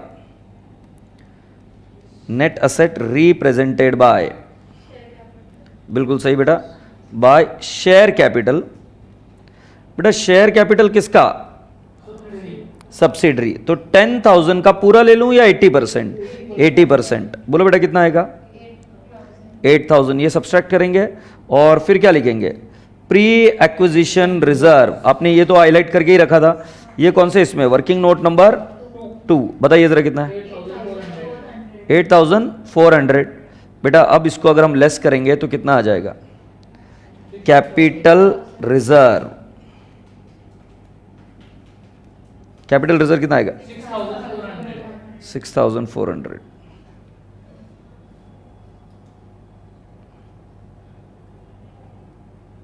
agreed. अब ये शेयर होल्डिंग पैटर्न हो जाने के बाद क्या नाम उसका, प्री एनालिसिस ऑफ प्री और पोस्ट हो जाने के बाद हमने सीओसी किया। अब हम क्या करेंगे? Minority interest. So let's start with the minority interest. Minority interest में हाथ टूट जाए परवाह मत करना, लिखते रहना। माइनॉरिटी इंटरेस्ट, माइनॉरिटी इंटरेस्ट में हम क्या लिखेंगे? पहले शेयर कैपिटल। बेटा बचा हुआ शेयर कैपिटल कितना है? 10,000 इंटू 20%, 2,000 आएगा। इसमें ऐड करेंगे प्री एक्विजिशन रिजर्व। बेटा जो नीचे वाला एक लाइन है देखो, वर्किंग नोट नंबर 2 में नीचे वाली लाइन, उसमें फर्स्ट वाला कितना है? Pre acquisition reserve 2,100 and then add post acquisition reserve. I shall underline and write down what is the first one? General reserve. Can I have the figure please?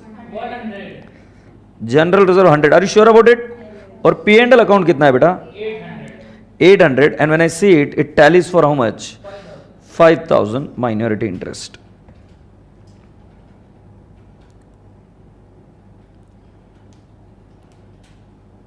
Happy?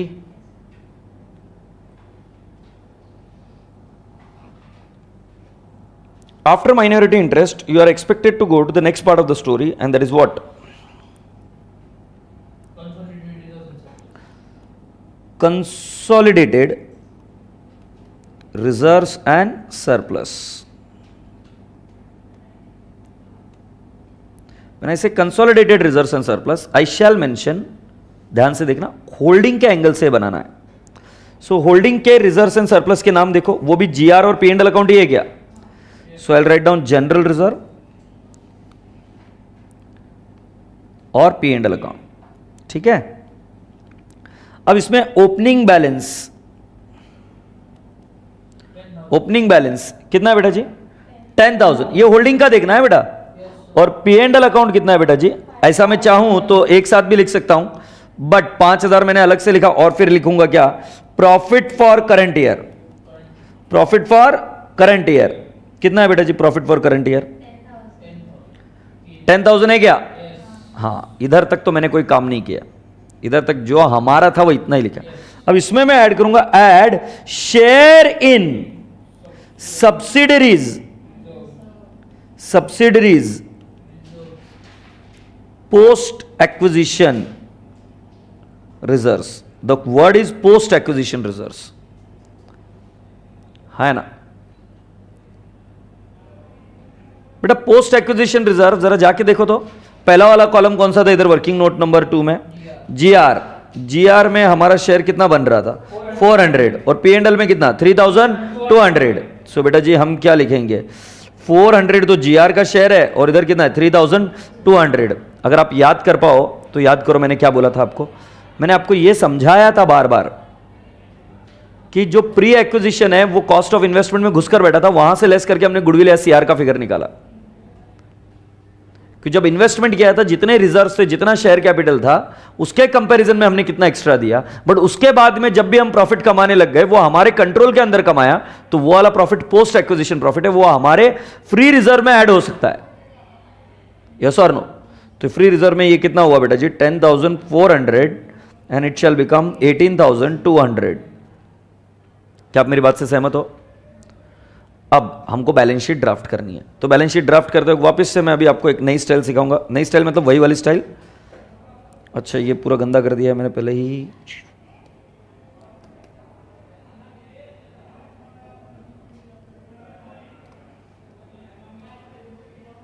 अरे आ जाए यार, वो कहाँ गया वो? अच्छा, ऐसा भी होता है, बट मैंने ऐसा कुछ किया नहीं। हाँ बस, अरे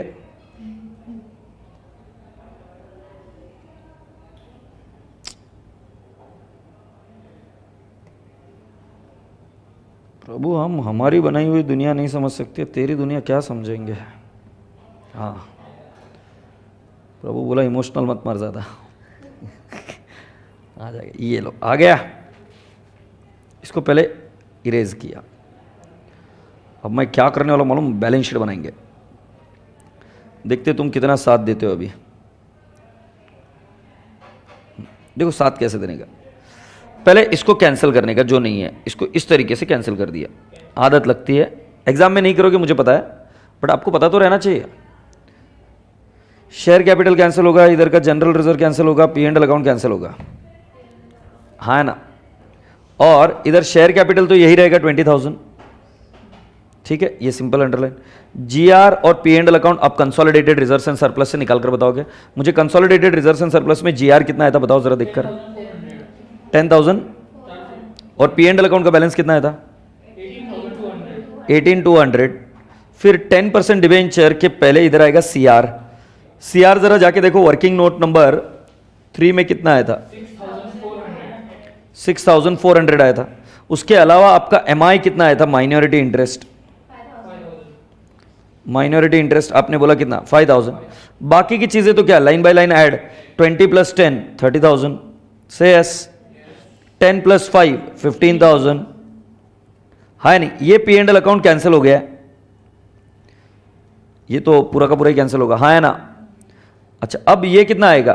30 + 15 45,000 और ये 35,000 + 25,000 आई थिंक इट इज 60,000।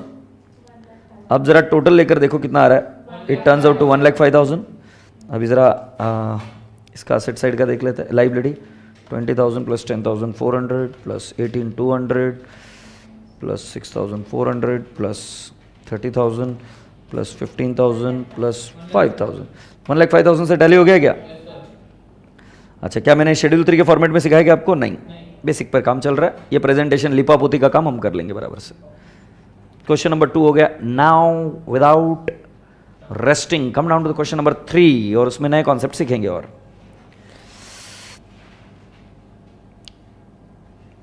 उनका बोलना क्या है? From the extract balance sheet and information given below prepare consolidated balance sheet of H&S as on 31 March 15। ठीक है, उनका बोलना पड़ रहा है शेयर कैपिटल है, GR है, 10% डिवेंचर है, सन्ड्री क्रेडिटर्स है, फिक्स्ड असेट है 1600 shares in S limited 1600 shares. Subsidiary के शेयर्स जितने अगर आप देख पा रहे हो तो कितने हैं? 2000 है क्या? 20,000 डिवाइड बाय 10 2000 शेयर्स। 2000 में से तुम्हारे पास कितना है? 1600। सो 1600 डिवाइड बाय 2000 कितना परसेंटेज है? 80%।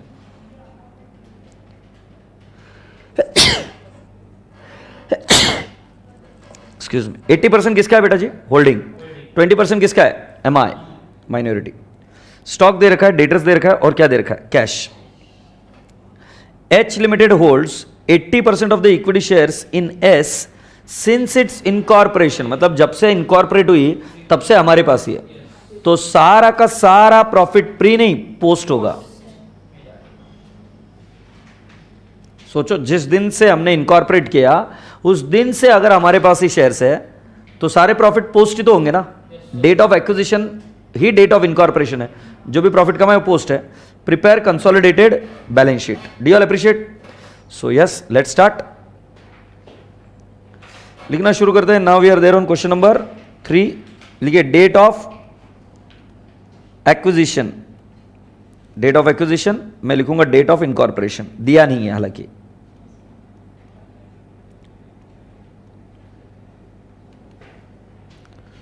फिर उसके बाद में share holding pattern. Share holding pattern, share holding pattern में हमारा बनेगा नंबर्स और परसेंटेज। इधर हम लिखेंगे होल्डिंग। होल्डिंग के पास 1600 शेयर्स है ऐसा मुझे बताया गया। माइनॉरिटी के पास बचे हुए रहेंगे और टोटल हमें पता है कि 2000 है। सो माइनॉरिटी के पास 400 होंगे, total will become 2000। So that technically means this is how many percentage? 80%, and this is how much? 20%. It total turns out to 100%.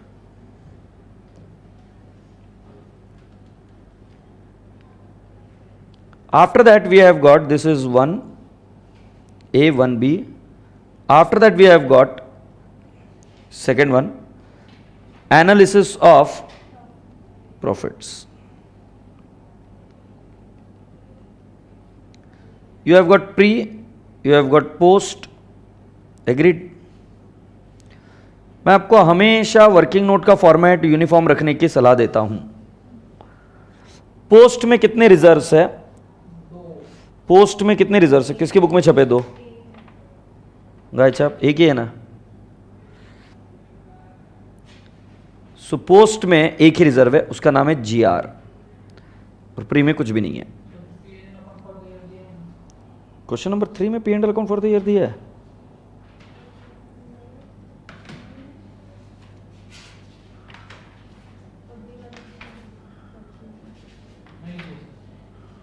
Sorry बोल, सॉरी बोल।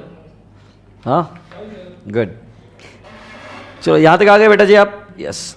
सो अभी हम क्या करेंगे, देखो एनालिसिस ऑफ द प्रॉफिट में प्री और पोस्ट में सिर्फ जीआर ही है।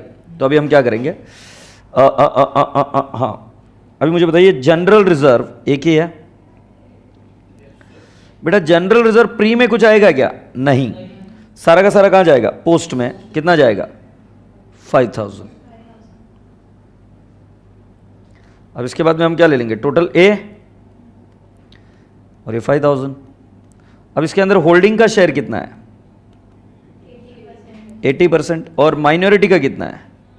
20%। तो 5000 इंटू 80% विल बी 4000, और ये 2000 ए। अच्छा ये 4000 किधर जाएगा? Note number 5।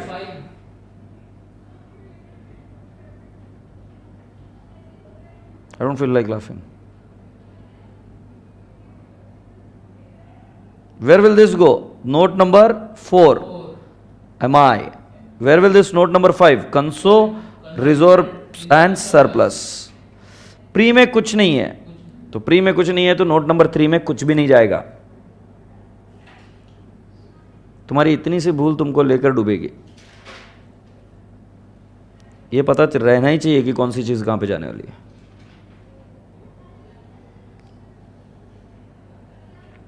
Once this is done, can we go ahead? Analysis of the profit के बाद में नेक्स्ट जाएंगे और उस वर्किंग नोट का पार्ट बनेगा third, cost of control. Cost of control में हम लिखेंगे cost of acquisition.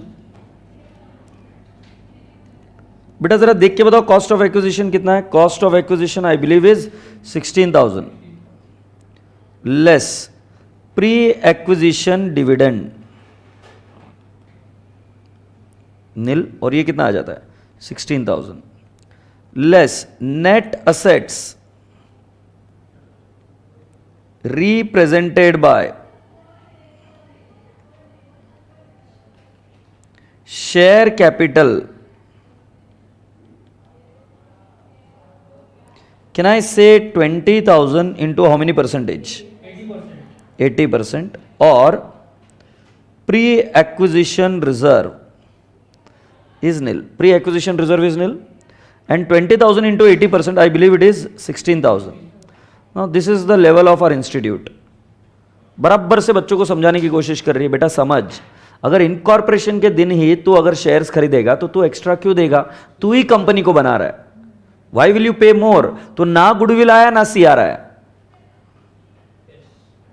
There is no goodwill, there is no CR, yes और नो?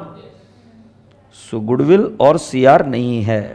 ये चीज सीखने की बात है, तुमको सोचना चाहिए कि मतलब ये इनकॉर्पोरेशन के दिन ही कर रहे हैं, तो बेटा जी हम क्यों एक्स्ट्रा दे किसी को? We are not going to pay anything extra, yes और no? So there is no goodwill, there is no CR, nil. Now after working note number 4th, and what is working note number 4th? You have to calculate what? MI. So I'll write down minority interest. Minority interest का formula है share capital. So the share capital I shall mention 20,000 into 20%, it turns out to 4,000. Then I shall add, बोलो what shall I add? Pre-acquisition reserve, which is nil, and I shall add post-acquisition reserve. In post-acquisition reserve, I will add general reserve. कितना है बेटा?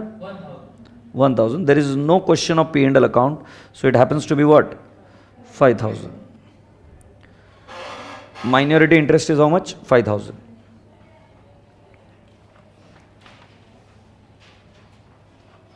If you're ready, can we take you to the next step? Now we are going to the 5th step. 5th step is what? Consolidated reserves and surplus.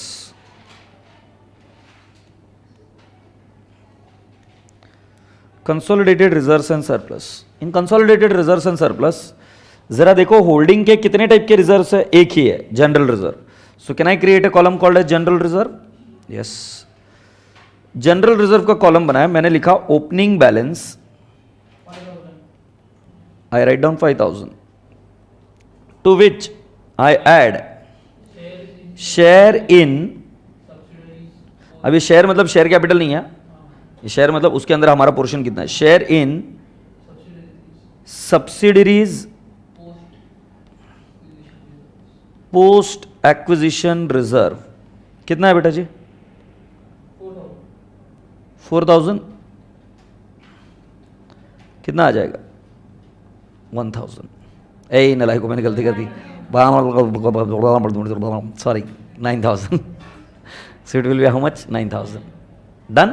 Yes. झपकी लग गई थी. अब क्या करना है? बैलेंस शीट को ड्राफ्ट करेंगे. चलो आ जाओ, क्वेश्चन में आ जाओ, बैलेंस शीट को ड्राफ्ट करते हैं. इजी थी. पहले इसको उड़ाओ.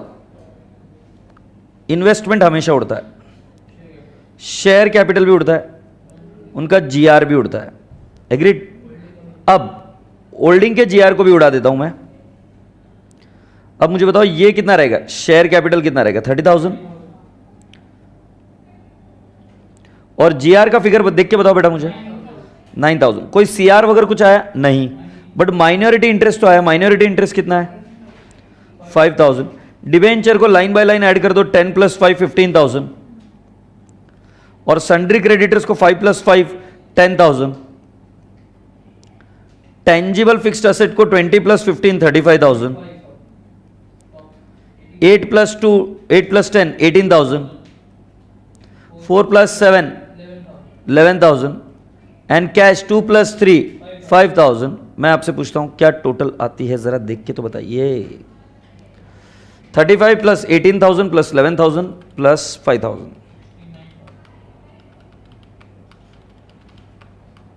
कितना बता रहे बेटा? 69,000 आया.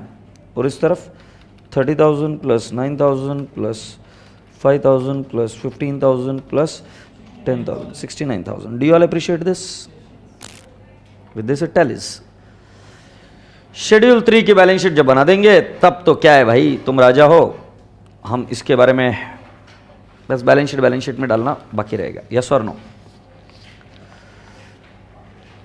हैवी हो रहा है? I was serious when I asked. Heavy हो रहा है? Can we go with the same speed? Yes, no issues. So now we are on there on question number 4th. On question number, अच्छा पहले मैं आपको वापस बता दूं, क्वेश्चन नंबर 1 में मैंने आपको सिखाया कि सारा का सारा प्रॉफिट कौन सा था? प्री. क्वेश्चन नंबर 3 में मैंने आपको सिखाया सारा का सारा प्रॉफिट कौन सा था? पोस्ट. क्वेश्चन नंबर 2 में सिखाया मैंने in between the year acquisition. Abnormal items का इफेक्ट। क्वेश्चन नंबर 4 में मैं आपको सिखाऊंगा how to give an impact of market value, how to give an impact of market value. So write down, question number 4 में हम क्या सीखने वाले हैं? Impact of market value, that is revaluation reserve. Impact of market value, that is revaluation reserve.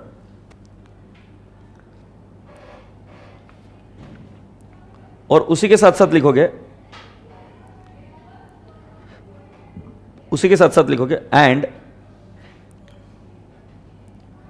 Depreciation on such item, and depreciation on such item, depreciation on such item. ठीक है, अब मैं आपको बताता हूं होता क्या है। Concept of revaluation reserve and depreciation, मैं हेडिंग दे रहा हूं और मैं आपको समझाने की कोशिश करूंगा, फिर हम इस क्वेश्चन को देखेंगे। सो कंसेप्ट, ये एक बहुत फ्रीक्वेंटली आस्क्ड क्वेश्चन है, concept of revaluation and depreciation. ठीक है, अब जरा ध्यान से सुनो। ये टाटा मोटर्स की बैलेंस शीट है, TML, ये JLR की बैलेंस शीट है। दोनों बैलेंस शीट को जब हम इंडिविजुअली देखते हैं तो उसको हम कहते हैं स्टैंड अलोन। इसको क्या कहते हैं हम? Stand alone. सो JLR की बैलेंस शीट में इधर फिक्स्ड एसेट है, मान लेते हैं 100, इनकी फिक्स्ड एसेट है, मान लेते हैं 200। ठीक है, अब अगर मैं आपको कहूं कि इनका CFS बना, तो अभी तक मैं आपको बता रहा था कि फिक्स्ड एसेट को ले लो, 200 + 100 300, कोई दिक्कत नहीं थी।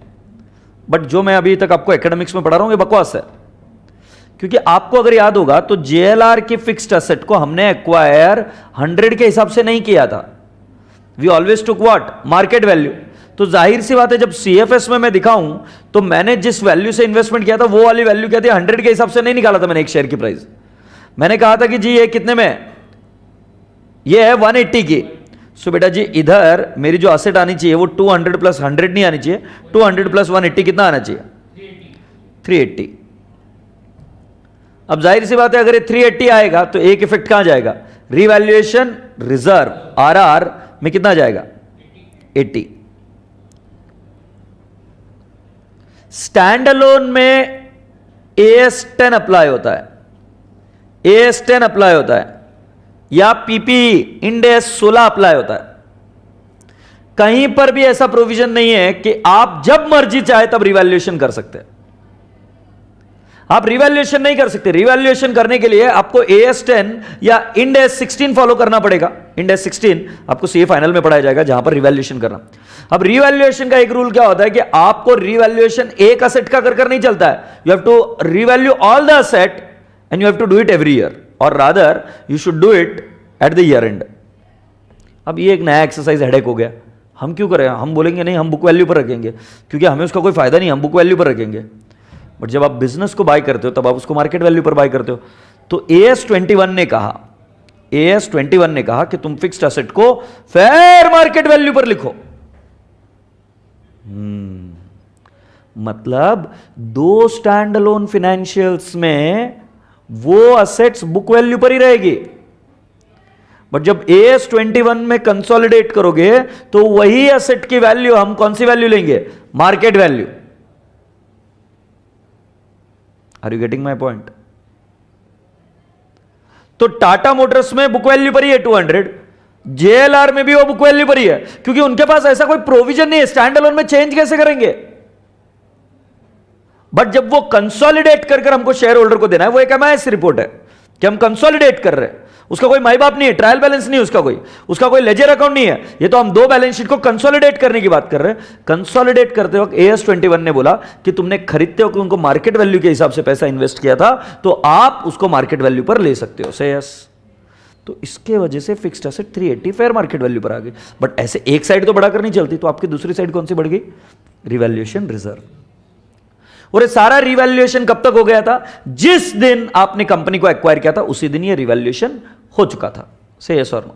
जिस दिन कंपनी को एक्वायर किया उसी दिन रिवैल्यूएशन किया होगा ना, उसी दिन उसकी मार्केट वैल्यू ली होगी ना। बाय करते वक्त मार्केट वैल्यू लेनी पड़ती है, यस और नो? Not afterwards. तो बेटा जी ये रिवैल्यूएशन रिजर्व का जो प्रॉफिट है ये जाता है प्री में। अब इसके लिए शॉर्टकट अगर देना है, लॉजिक भूलना है तो बिंदास तो क्या याद रखना, revaluation reserve is always pre, revaluation reserve is always pre, जो भी आएगा। अब ये माथापच्ची का काम नहीं चाहिए तो आपको, बट क्यों मैंने आपको बताया, क्योंकि जब बाय करते हो तब उस समय आप मार्केट वैल्यू देते हो, तो उस समय जो रीवैल्यूएशन गेन या लॉस आएगा it is a pre part. अब ये एक बार फेयर मार्केट वैल्यू ले लिया, प्लीज गलत मत समझो मेरे को, प्लीज गलत मत समझो, अगले साल वापस सीएफएस बनेगा, मैंने कतई नहीं कहा कि अगले साल वापस तुम मार्केट वैल्यू लोगे, मैं बोल रहा हूं सिर्फ डेट ऑफ एक्विजिशन के वक्त मार्केट वैल्यू लोगे, उसके बाद में यही वैल्यू कैरी फॉरवर्ड होगी हर साल। मतलब बोलने का तात्पर्य क्या कि जब एक कंपनी दूसरे कंपनी पर कंट्रोल लेके आती है तब एक बार उसकी वैल्यू कौन सी लेनी, मार्केट वैल्यू, अब वही वैल्यू हर साल बैलेंस शीट में कैरी फॉरवर्ड होगी। से यस और नो? अब यहां पर एक मेजर प्रॉब्लम क्रिएट हो चुकी है, वो क्या, स्टैंड अलोन डेप्रिसिएशन अगले साल क्लेम करेगा, मान लेते हैं ये 2007 की बैलेंस शीट का है, 2008 में स्टैंड अलोन जब डेप्रिसिएशन क्लेम करेगा तो वो क्लेम करेगा 100 पर, क्योंकि उसको वैल्यू पता ही नहीं दूसरी, उसको 100 ही पता है। बट जो सीएफएस में है वो मार्केट वैल्यू है 380, तो उन्होंने डेप्रिसिएशन किस पर क्लेम करनी चाहिए, 380 पर। मतलब कुल मिलाकर बोलने का तात्पर्य क्या, स्टैंड अलोन ने जो डेप्रिसिएशन चार्ज की होगी वो किस पर की होगी, 200 प्लस 100, 300 पर की होगी। से यस? बट हमें यह बोला जा रहा है कि तुमने डेप्रिसिएशन चार्ज करनी चाहिए थी नॉट 300 बट 380। कितनी शॉर्ट अमाउंट पर डेप्रिसिएशन क्लेम हुई है, 80 पर, तो तुम 80 पर डेप्रिसिएशन सीएफएस में चार्ज करोगे। एग्रीड? 80 पर डेप्रिसिएशन आप कहां चार्ज करोगे, सीएफएस। मैं वापस समझाने की कोशिश करता हूं, सुनिए। स्टैंड अलोन जो है वो एएस 10 की दीवानी है, वो एएस 10 को फॉलो करेंगे, उसमें बुक वैल्यू फॉलो होगी। तो स्टैंड अलोन टाटा मोटर्स ने, टीएमएल ने 200 पर डेप्रिसिएशन प्रोवाइड की होगी, जेएलआर ने 100 पर डेप्रिसिएशन, मतलब कुल मिलाकर उन्होंने कितने पर की, 300 पर। बट जब हम कंसोलिडेटेड के पास गए तो उस समय मार्केट वैल्यू कितनी थी, 380, और वो आगे बुक वैल्यू होगी, हाँ या नहीं? बट अभी के लिए कितना है, 380। अब 380 पर डेप्रिसिएशन चार्ज करना है और उन्होंने चार्ज किया टोटल 300 पर, तो कितने के शॉर्टफॉल पर डेप्रिसिएशन चार्ज किया, 80, तो 80 पर आप डेप्रिसिएशन चार्ज करोगे। बट बेटा जी डेप्रिसिएशन तो असेट को यूज करने के बाद में चार्ज करते हैं। सो बेटा जी रीवैल्यूएशन आता है प्री में, बट असेट यूज होती है पोस्ट वाले पीरियड में, क्योंकि एक्वायर करने के बाद में ये असेट यूज हो रही है। सो depreciation on that revalued figure will always be part of post. Depreciation on revalued figure will always be part of post. If I have to give you a revision trick, it would be like this. Trick ये है, pre, post, you'll have P&L account and you'll have what, GR. अगर मैं आपको trick सही से समझा पा रहा हूं तो सुनिए, revaluation reserve ये प्री में आएगा और depreciation will come in post. किसके ऊपर का डेप्रीसिएशन, इसी के ऊपर का डेप्रीसिएशन। अब तुम सुनकर और एक ताज्जुब लगेगा तुम्हें, मान लो मैंने कंपनी को एक्वायर किया था 4 साल पहले, 4 साल पहले एक्वायर किया था, और 4 साल पहले एक्वायर करने के बाद में उसके ऊपर मैं डेप्रिसिएशन मैंने उसको रिवैल्यू किया था 4 साल पहले। अब बेटा स्टैंड अलोन पिछले 4 साल से डेप्रिसिएशन 200 और 100 पर ही करती आएगी ना, क्योंकि उनके पास बुक वैल्यू वही है। बट मेरे लिए वैल्यू कितना है, 380।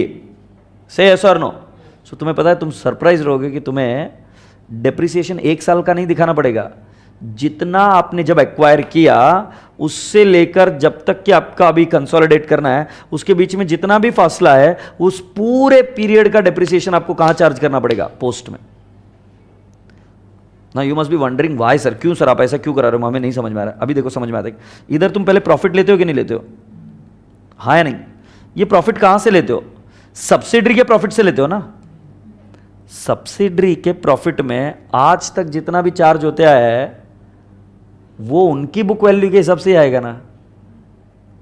ऐसा तो नहीं कि उन्होंने 80 पर डेप्रिसिएशन चार्ज कर दी होगी, उनको तो पता ही नहीं है। अबे स्टैंड अलोन के झंडू अकाउंटेंट को इमेजिन कर, जो डेप्रिसिएशन की एंट्री करता है वो सीधा ऐसा बुक वैल्यू देखता है, उस पर डेप्रिसिएशन मारता है, बात खत्म। अगले साल उस पर डेप्रिसिएशन मारता है, बात खत्म। हाँ नहीं? मतलब इनका P&L अकाउंट जो मुझे मिला है उसमें उन्होंने रिवैल्यूएशन रिजर्व पर कभी डेप्रिसिएशन चार्ज की नहीं है।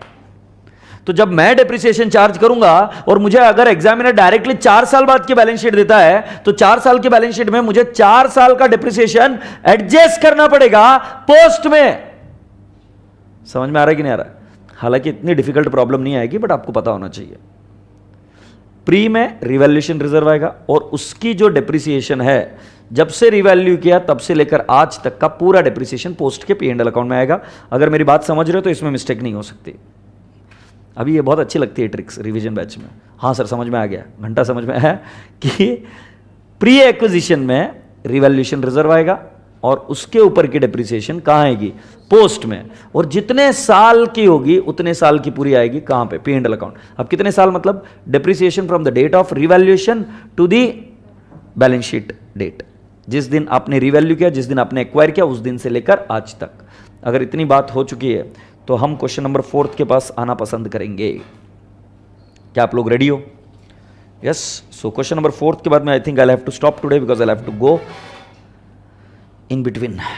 Happy? All right, so here are we. Question number 4.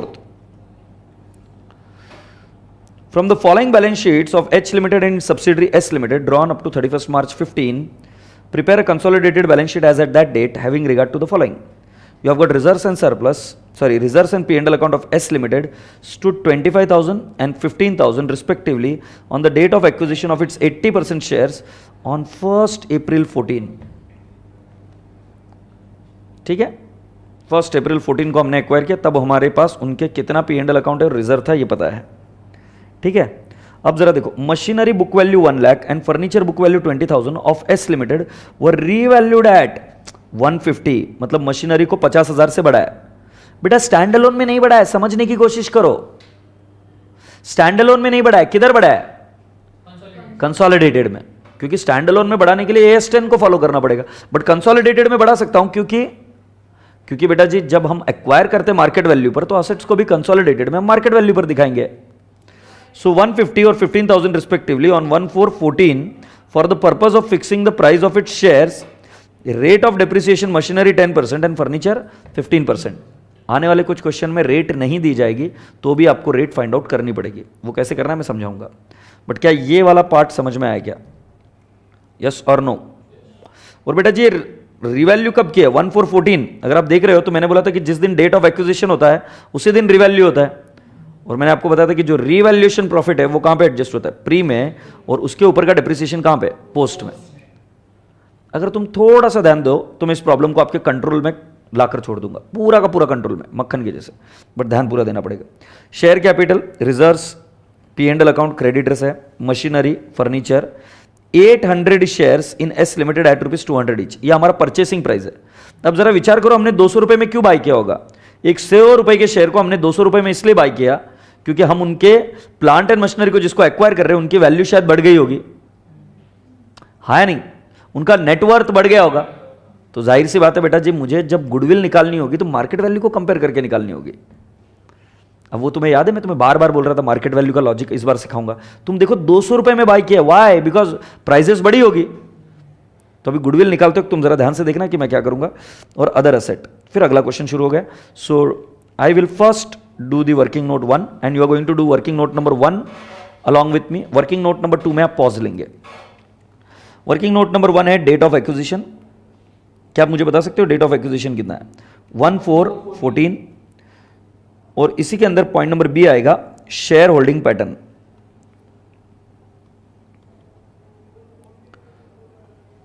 Share holding pattern में मैं लिखूंगा नंबर्स एंड परसेंटेज। मेरा होल्डिंग का कितना है? होल्डिंग कितने ओन कर रहा है बेटा? 800 शेयर्स। तो माइनॉरिटी के पास कितने होंगे? 200। तो ये आएगा 80% और ये आएगा 20%, और इस तरीके से आएगा 100%, और इस तरीके से आएगा 1000 शेयर्स। जब आपकी बात यहां तक आ जाए तो फिर एक पॉज ले लेना, फिर मैं आपको आगे लेके चलूंगा। I want everyone very attentive eight this moment, very attentive, ठीक है? ये एडजस्टमेंट आ सकती है। अब मेरी बात मानो तो अभी इंटरमीडिएट में डिविडेंड, बोनस शेयर्स, ये एडजस्टमेंट के अलावा, या ये ऑफ कोर्स ये भी, इंटर कंपनी होल्डिंग और कौन सा यूआरपी अनरियलाइज प्रॉफिट, ये 4 एडजस्टमेंट अगर मैं छोड़ दूं तो बाकी के एडजस्टमेंट आपके अभी तक कवर हो जाएगी। और ये जितनी एडजस्टमेंट परफेक्ट आपकी, उतना इजीली मैं आपके आगे के एडजस्टमेंट कवर करा पाऊंगा। ठीक है, तो प्लीज ध्यान देकर करना। अब जरा देखो, मैंने कॉलम बनाना है इधर प्री, और कॉलम बनाना है पोस्ट, और फिर मैं कॉलम बनाऊंगा पी एंड एल, सॉरी पहले हम बनाएंगे जी आर और पी एंड एल अकाउंट। मैं आपसे एक बात पूछता हूं, मैंने रिवैल्यूएशन रिजर्व क्यों नहीं बनाया? इसलिए नहीं बनाया क्योंकि मैंने आपको कहा कि हमेशा रिवैल्यूएशन रिजर्व प्री होता है, और प्री में कॉलमनर फॉर्मेट नहीं बनाते हम। Do you all appreciate this? Yes और no? So let's write down what is the first item. First item बेटा जी उन्होंने दिया है रिजर्व्स दिया है, तो मैं लिखूंगा रिजर्व्स। बेटा रिजर्व्स के कॉलम में मैं लिखूंगा कि मेरा प्री में रहेगा 25,000। जरा बैलेंस शीट में जरा जाके देखो कि मेरा जीआर कितना है, तो मेरा जीआर है 75,000। यस और नो? तो जाहिर सी बात है प्री में 25,000। और डेट ऑफ एक्विजिशन देखो, date of acquisition beginning of the year है क्या? बिगिनिंग ऑफ द ईयर है क्या? 1/4/14 को एक्वायर किया, और उसके बाद में पूरा 1 साल हो गया 31 मार्च 15, मतलब पूरे 12 महीने का पोस्ट में जाएगा ना, तो कितना आएगा? 50,000। अब ये कैसे आया बेटा जी? 75,000 minus 25,000। Do you all appreciate? इस तरीके से ये टोटल ए आ गई, 25,000 और 50,000। अब मैं आपसे पूछता हूं कि मेरा बी पॉइंट में, सॉरी 2 में मेरा क्या है? Revaluation reserve. रीवैल्यूएशन रिजर्व मैं लिख रहा हूं प्लांट एंड मशीनरी। बेटा जिस दिन हमने एक्वायर किया था वो तारीख थी 1/4/14। 1/4/14 के दिन बुक वैल्यू कितनी थी मशीनरी की? 1 लाख, बट उसको रिवैल्यू कितने में किया? 1,50,000। सो बेटा जी मेरा प्री में रिजर्व बढ़ा 50,000। अब जरा इमेजिन करो कि प्री का रिजर्व बढ़ा रहा हूं, मतलब मैं क्या कर रहा हूं, मेरा नीचे सीओसी का जो फिगर आएगा वो भी बढ़ेगा कि नहीं बढ़ेगा? होल्डिंग का शेयर प्री का, और वही शेयर इन्वेस्टमेंट में से लेस होगा, और इन्वेस्टमेंट में से लेस होगा तो मुझे गुडविल और सीआर आता है। तुम्हें याद है तुम मुझे बोल रहे थे गुडविल के वक्त सर कि हमें मार्केट वैल्यू लेस करनी होती है, कॉस्ट में से मुझे उसकी मार्केट वैल्यू लेस करनी है। फिगर पॉजिटिव आए तो क्या आएगा? गुडविल। मैंने एक्वायर किया 10,000 में, उसकी मार्केट वैल्यू थी 8,000, बट मैंने 2,000 एक्स्ट्रा दिए, तो गुडविल ना। अब तुम मुझे बोलोगे कि सर हम मार्केट वैल्यू का इंपैक्ट कैसे देते? तो जरा देखो, रीवैल्यूएशन रिजर्व मैंने प्री में डाला। अब आगे बढ़ो ना, प्री में डाला है तो प्री की टोटल लेकर हम क्या करते हैं? उसका एक पोर्शन कहां जाता है? सीओसी में जाता है कि नहीं जाता है? मतलब रीवैल्यूएशन रिजर्व के थ्रू हम मार्केट वैल्यू का इंपैक्ट दे रहे कि नहीं दे रहे? रीवैल्यूएशन रिजर्व के थ्रू हम मार्केट वैल्यू का इंपैक्ट दे रहे। से यस, भगवान जाने यस कितना है। कुल मिलाकर एग्जाम पॉइंट ऑफ व्यू से इतना इंपॉर्टेंट नहीं था कि हम क्या कर रहे थे, बट अभी जरा देख लो कि आगे का स्ट्रक्चर समझ में आ रहा है क्या। ये 50,000 का ग्रोथ जो है ये किस में बढ़ा है? 50,000 ये किस में बढ़ा है? सीएफएस में। होल्डिंग ने 50,000 से बढ़ाया है in CFS, but subsidiary stand alone में अभी भी डेप्रिसिएशन दे रही थी 1 लाख पर। हाँ या ना? 1 लाख तक का डेप्रिसिएशन हो गया है, बट जो बच गया है 1,50,000 हो गया, जो 50,000 है उसका डेप्रिसिएशन देना पड़ेगा कि नहीं देना पड़ेगा? हाँ। और कितने समय तक का देना पड़ेगा? 1 साल का। तो बेटा रेट क्या दिए डेप्रिसिएशन मशीनरी के? 10%। तो बेटा जी क्या मैं इधर लिख सकता हूं क्या -5,000? 1 साल का डेप्रिसिएशन दिया। अगर आप चाहो तो इधर नीचे लिख भी सकते हो डेप्रिसिएशन, बट ये इस तरीके से भी समझ में आएगा। 50,000 इधर, उसका डेप्रिसिएशन इधर नेगेटिव। अब दूसरा क्या है? फर्नीचर। बेटा फर्नीचर की बुक वैल्यू कितनी है? 20,000, बट उसको हमने रिवैल्यू कितना किया है? 15,000, मतलब ये उल्टा रिवैल्यू हुआ है। तो बेटा जी 5,000 से हमने उसको कम किया, मतलब मार्केट वैल्यू पर लेकर आ रहे कि नहीं लेकर आ रहे? मैं आपको एक बात पूछूं, बट सर जी जो स्टैंडअलोन है वो स्टैंडअलोन डेप्रिसिएशन किस पर दे रहा है? 20,000 पर, बट हम कह रहे हैं किस पर देना चाहिए? 15,000, मतलब उन्होंने जो डेप्रिसिएशन दी वो ज्यादा दे दी होगी, तो मुझे क्या करना पड़ेगा? कम। सो कुल मिलाकर 5,000 का कितना परसेंट? 15% उन्होंने ज्यादा दी होगी। सो 750 इधर क्या करेंगे हम? ऐड, मतलब ये प्रॉफिट में बढ़ा रहे हैं। एग्रीड? मतलब ये 50,000 का डेप्रिसिएशन का इफेक्ट नहीं दिया, अभी दे रहे P&L में। मतलब ये 5,000 का रिवैल्यूएशन उल्टा हुआ है, मतलब उनके बुक्स में 20,000 पर उन्होंने डेप्रिसिएशन दी, ज्यादा दी थी, तो उन्होंने प्रॉफिट को क्या किया था, कम, मैं अभी क्या कर रहा हूं, बढ़ा रहा हूं, यस और नो। अब इसी के साथ रिवैल्यूएशन रिजर्व के साथ अगर आप मुझे अलाउ करते हो तो मैं इधर ये भी लिखता हूं profit and loss, profit and loss account. क्या आप मुझे बता सकते हो प्रॉफिट एंड लॉस अकाउंट का बैलेंस कितना है? 3,000। You mean 15,000 Yes। दिया हुआ है क्या? यस, ये प्री में 15,000। हाँ। बेटा जी अब जरा बैलेंस शीट में जाके देखो P&L का बैलेंस कितना दे रहा है, 25,000 दे रखा है सब्सिडरी का, है नहीं? तो मतलब पोस्ट में कितना आएगा, 10,000। बोलो हाँ या ना? हाँ। मतलब अब फील हो रहा है तो देखो करंट ईयर का प्रॉफिट 10,000 है, बट इस 10,000 के प्रॉफिट में 5,000 की डिप्रिसिएशन कम चार्ज हुई है इसलिए हमने अभी कर दी, और इस 10,000 में डिप्रिसिएशन 750 ज्यादा चार्ज कर दी इसलिए हमने इसको क्या कर दिया, ऐड बैक। Yes sir. अब इसके बाद में हम इधर ले लेंगे टोटल बी। सो 50 और 15 मतलब कितना कितना हो गया, 60,000, और इधर कितना आ जाएगा नील, और 10,000 और ये हो जाएगा 5,750। हैप्पी? अब मेरी बात सुन रहे हो क्या बेटा जी? लास्ट कितनी सी बात सुन लो, समझ में आ जाए। आप इसका प्रेजेंटेशन और भी अलग कर सकते हो। कैसे? रिवैल्यूएशन रिजर्व इतना ही कर दिया, और फिर पी एंड एल अकाउंट करेंगे 15,000 10,000, और उसके बाद में उसके नीचे उसकी डिप्रिसिएशन। प्रेजेंटेशन ऊपर नीचे हो सकता है, बट फिगर्स कहां पर क्या क्या जाने वो देख लेते हैं। तो एक बार रिवाइज कर लेते हैं जरा। देखो रिवैल्यूएशन रिजर्व हमेशा कहां जाएगा, प्री में। रिवैल्यूएशन रिजर्व हमेशा कहां जाएगा, प्री में। ये दोनों रिवैल्यूएशन, रिवैल्यूएशन की डिप्रिसिएशन हमेशा कहां जाएगी, पोस्ट में, पी एंड एल। पोस्ट में कहां पे, पी एंड एल, क्योंकि depreciation hits P and L account not GR, ये उनका डिप्रिसिएशन। एग्रीड? और ये वाली एडजस्टमेंट तो एकदम नॉर्मल वाली की है मैंने, तो सिखाया तो बाबूजी सिर्फ ये दो ही वाले पार्ट है ना। से यस बॉयज एंड गर्ल्स। अब इसके बाद में हम लिखेंगे total A plus B, it turns out to 85,000। सही है ना? ये आएगा 50,000 और ये 5750। अब इसमें होल्डिंग का शेयर कितना आएगा, 80%, और इसमें एमआई का शेयर कितना आएगा, 20%। 85,000 का 80% 68,000 है। 85,000 का 20% कितना आएगा, 17,000।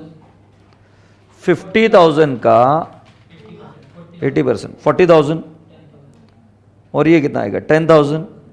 5750 का आएगा 80% 4,600, और ये कितना आएगा, 1,150। इसके अंदर ये जो 68,000 है ये जाएगा सीओसी, ये जाएगा एमआई नोट 4, और ये जाएगा नोट 5 कंसोलिडेटेड। भाई रिवैल्यूएशन की एडजस्टमेंट इतनी थी, बस बैलेंस शीट में एक जगह इंपैक्ट आएगा वो भी सिखा दूंगा मैं। हैप्पी? चलो जल्दी से नोट नंबर 2 की एक बार रिवैल्यूएशन का पूरा वर्किंग समझ लेते हैं। रिवैल्यूएशन हुआ तो कहां जाएगा, प्री, और उसका डिप्रिसिएशन कहां जाएगा, पोस्ट। अच्छा, अब और बहुत ही ज़्यादा गरीबी में हो तो ऐसा, रिवैल्यूएशन रिजर्व पॉजिटिव है, प्री में गया तो उसका डिप्रिसिएशन नेगेटिव आएगा, और रिवैल्यूएशन रिजर्व नेगेटिव आया तो उसका डिप्रिसिएशन क्या आएगा, पॉजिटिव। अब ये गरीबी रेखा के नीचे जो लोग हैं उनके लिए था ये लॉजिक। मतलब इधर नेगेटिव आया तो इधर पॉजिटिव, और ये जो पॉजिटिव है 50,000, ये इधर 50,000 था ना, ये 50,000 है तो इधर क्या आएगा, नेगेटिव। अब गरीबी रेखा के नीचे मतलब क्या, अब मतलब जो लास्ट मोमेंट पर पढ़ाई कर रहे हैं, सर बचा लो सर किसी तरीके से, है ना, उन लोगों के लिए एकदम लास्ट मोमेंट पर। चलो कर दो रे दमपुड़िया, लिखो जल्दी से।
Alright, so shall we start. अब इसके बाद में आप मेरे साथ काम शुरू कर सकते हैं। और कौन सा बनेगा इसका note? I think working note number 3, what is cost of control. अब कॉस्ट ऑफ कंट्रोल में मैं वापस आपको याद दिलाऊंगा कि मैंने इन्वेस्टमेंट एक्वायर किया। देखो मैं जो बातें बोल रहा हूं वो समझ में आती है क्या? सो मैंने लिखा कॉस्ट ऑफ एक्विजिशन। बताओ बेटा कॉस्ट ऑफ एक्विजिशन कितना है? 1,50,000 या 1,60,000 लेस प्री एक्विजिशन डिविडेंड। ये AS 13 के हिसाब से हम इसको लेस करते हैं। प्री एक्विजिशन डिविडेंड कुछ होगा तो, बट कुछ है नहीं, 1,60,000। अब फिर मैं क्या करता हूं, नेट असेट रिप्रेजेंटेड बाय। अब जरा ध्यान से देख बेटा मैं क्या बोल रहा हूं। मैंने बोला कि जब मैं शेयर्स को एक्वायर करता हूं तो मैंने उसको एक्वायर किया होगा मार्केट वैल्यू पर। अब उसमें से मैं नेट असेट लेस कर रहा हूं कि भाई मैंने क्या क्या एक्वायर किया। तो मैंने एक्वायर किया शेयर कैपिटल, हाँ या नहीं? तो शेयर कैपिटल का कितना है बेटा जी? 1 लाख का 80%। अब जाहिर सी बात है ये लेस हो गया 80,000। ये कौन सी वैल्यू पर हुआ बेटा जी? बुक वैल्यू पर। बट आपको पता है मैंने और एक भी चीज लिया है, क्या? Pre acquisition reserve. But pre acquisition reserve में मैंने क्या कर दिया कि जो नॉर्मल रिजर्व्स थे वो तो लिए ही, बट साथ साथ जो उसकी मार्केट वैल्यू बढ़ने की वजह से रिवैल्यूएशन आ रहा है वो भी तो घुस गया है ना रिवैल्यूएशन में, प्री में। तो जाहिर सी बात है मार्केट वैल्यू में से अभी मैं नेट एसेट भी तो मार्केट वैल्यू पर लेस कर रहा हूं। और अगर फिगर पॉजिटिव आता है तब वो क्या बनता है? गुडविल। अब जरा देख के बताओ बेटा COC में कितना प्री एक्विजिशन? हाँ 68,000। मतलब आपने एक्वायर किया था 80 + 68,000, I believe so it should become 1,48,000, है ना? बट आपको मिला कितना है? 1,60,000 आपने पे किया है। सो बेटा जी इस केस में ये क्या आएगा? गुडविल। कितना आ रहा है बेटा? 12,000 इज योर गुडविल। ये बैलेंस शीट असेट साइड में आएगा।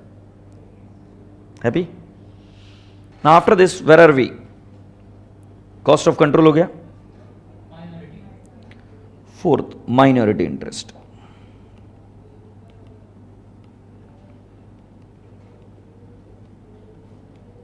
माइनॉरिटी इंटरेस्ट, माइनॉरिटी इंटरेस्ट में क्या क्या आएगा? पहला आएगा शेयर कैपिटल, हाँ है ना? शेयर कैपिटल कितना आएगा बेटा जी?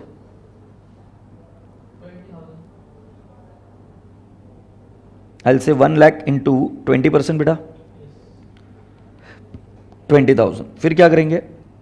Pre acquisition reserve. देख के बताओ प्री एक्विजिशन रिजर्व कितना है? 17,000। और पोस्ट एक्विजिशन रिजर्व कितना है?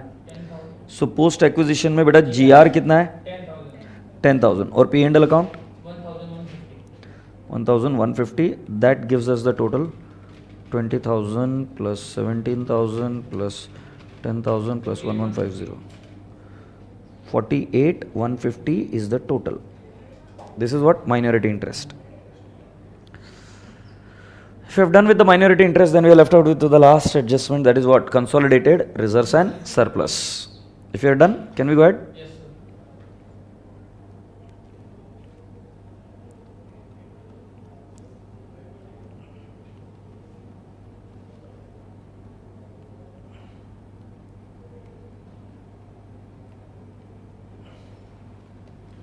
So when I have got consolidated reserves and surplus, you will have what? What all will have? अपन ने रिजर्व्स के नाम क्या क्या है? General reserve and P&L account. ठीक है, अभी पहले बताओ ओपनिंग बैलेंस कितना है? ओपनिंग बैलेंस कितना है? सो कैन आई से 2 लाख GR का, और P&L 2 लाख है ना बेटा? और P&L अकाउंट का कितना है? 1 लाख। एग्रीड? और फिर हम क्या लिखेंगे? ऐड शेयर इन सब्सिडरीज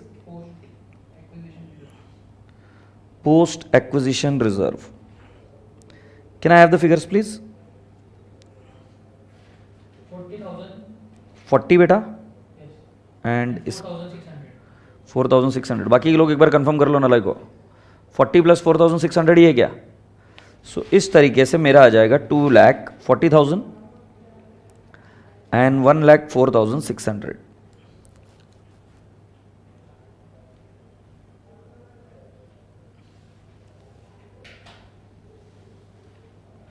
आप रेडी हो? अब जरा पूरी क्लास ध्यान से सुने कि हम बैलेंस शीट को क्या कर रहे हैं? रीड्राफ्ट। तो बैलेंस शीट को रीड्राफ्ट कैसे किया जाता है सुन लीजिए पूरी क्लास। पहले तो बात है कि ये वाला कैंसिल हो जाएगा, जो मेरा कैंसिल करने का स्टाइल है उसको भी एक बार जरा ध्यान से देखते रहो, और ये वाला शेयर कैपिटल भी कैंसिल हो जाएगा, इनका रिजर्व कैंसिल होगा, इनका P&L अकाउंट भी कैंसिल होगा, ये हम नहीं लेते। अब मशीनरी में थोड़ा सा सतर्क होकर काम करो। सब्सिडरी की असेट है 90,000, है ना, आपको ऐसा नहीं लेना है, आपको लेना है 3 लाख प्लस 90,000, ये तो ऐड करना है, बट रिवैल्यूएशन कितने से किया, 50,000 से, तो 50 ऐड करेंगे, और उसका डेप्रिसिएशन का इफेक्ट जा चुका है क्योंकि 1 साल हो गया है, तो डेप्रिसिएशन कितना लेस करेंगे, 5,000। सो अगर आप फिगर समझना चाहते हो मशीनरी का, तो मशीनरी का फिगर कुछ इस तरीके से है, 3 लाख प्लस 90,000, ये तो पहले ऐड करना है, मतलब करना है, इसमें अभी कभी शंका मत रखना, प्लस 50,000 और माइनस उसका डेप्रिसिएशन कितना, 5,000। मैं आपसे चाहता हूं कि आप मुझे फिगर बताइए कितना आ रहा है, 4,35,000 आ रहा है क्या? अच्छा, दूसरा फर्नीचर का कैसे करेंगे बेटा, इधर वर्किंग कर रहा हूं, 1,50,000 प्लस 17,000, बट इसका डाउनवर्ड रिवैल्यूएशन हुआ था 5,000, याद आ रहा है क्या आपको? डाउनवर्ड हुआ था तो माइनस करना पड़ेगा, प्लस कितना करना पड़ेगा बेटा, 750। अब आप मुझे फिगर बता सकते हो कितना आएगा, 1,50,000 प्लस 17,000 माइनस 5,000 प्लस 750, तो कितना आएगा, 162, 750 आएगा क्या? अगर मेरा बच्चा सही से समझ रहा है तो देखो मैं क्या बोल रहा हूं, ये तो लेना ही लेना है जी, 150 और 17 तो लेना ही है। अब रिवैल्यूएशन का इंपैक्ट दो, पॉजिटिव है कि नेगेटिव है, नेगेटिव, सो आई सब्सट्रैक्ट, और उसका डेप्रिसिएशन मुझे क्या करना होगा, ऐड, तो हमें CFS के एंगल से फिगर मिल जाएगा। ओके, ये कितना, अदर एसेट 440 प्लस 150, 440 प्लस 150 कितना आएगा, 5,90,000 क्या? इसके अलावा और एक आइटम आएगा इधर जिसका नाम है गुडविल, इसके अलावा हम क्या लिखेंगे, गुडविल। गुडविल का फिगर बता दो बेटा कितना आया था, गुडविल का फिगर कितना आया था COC में, 12,000।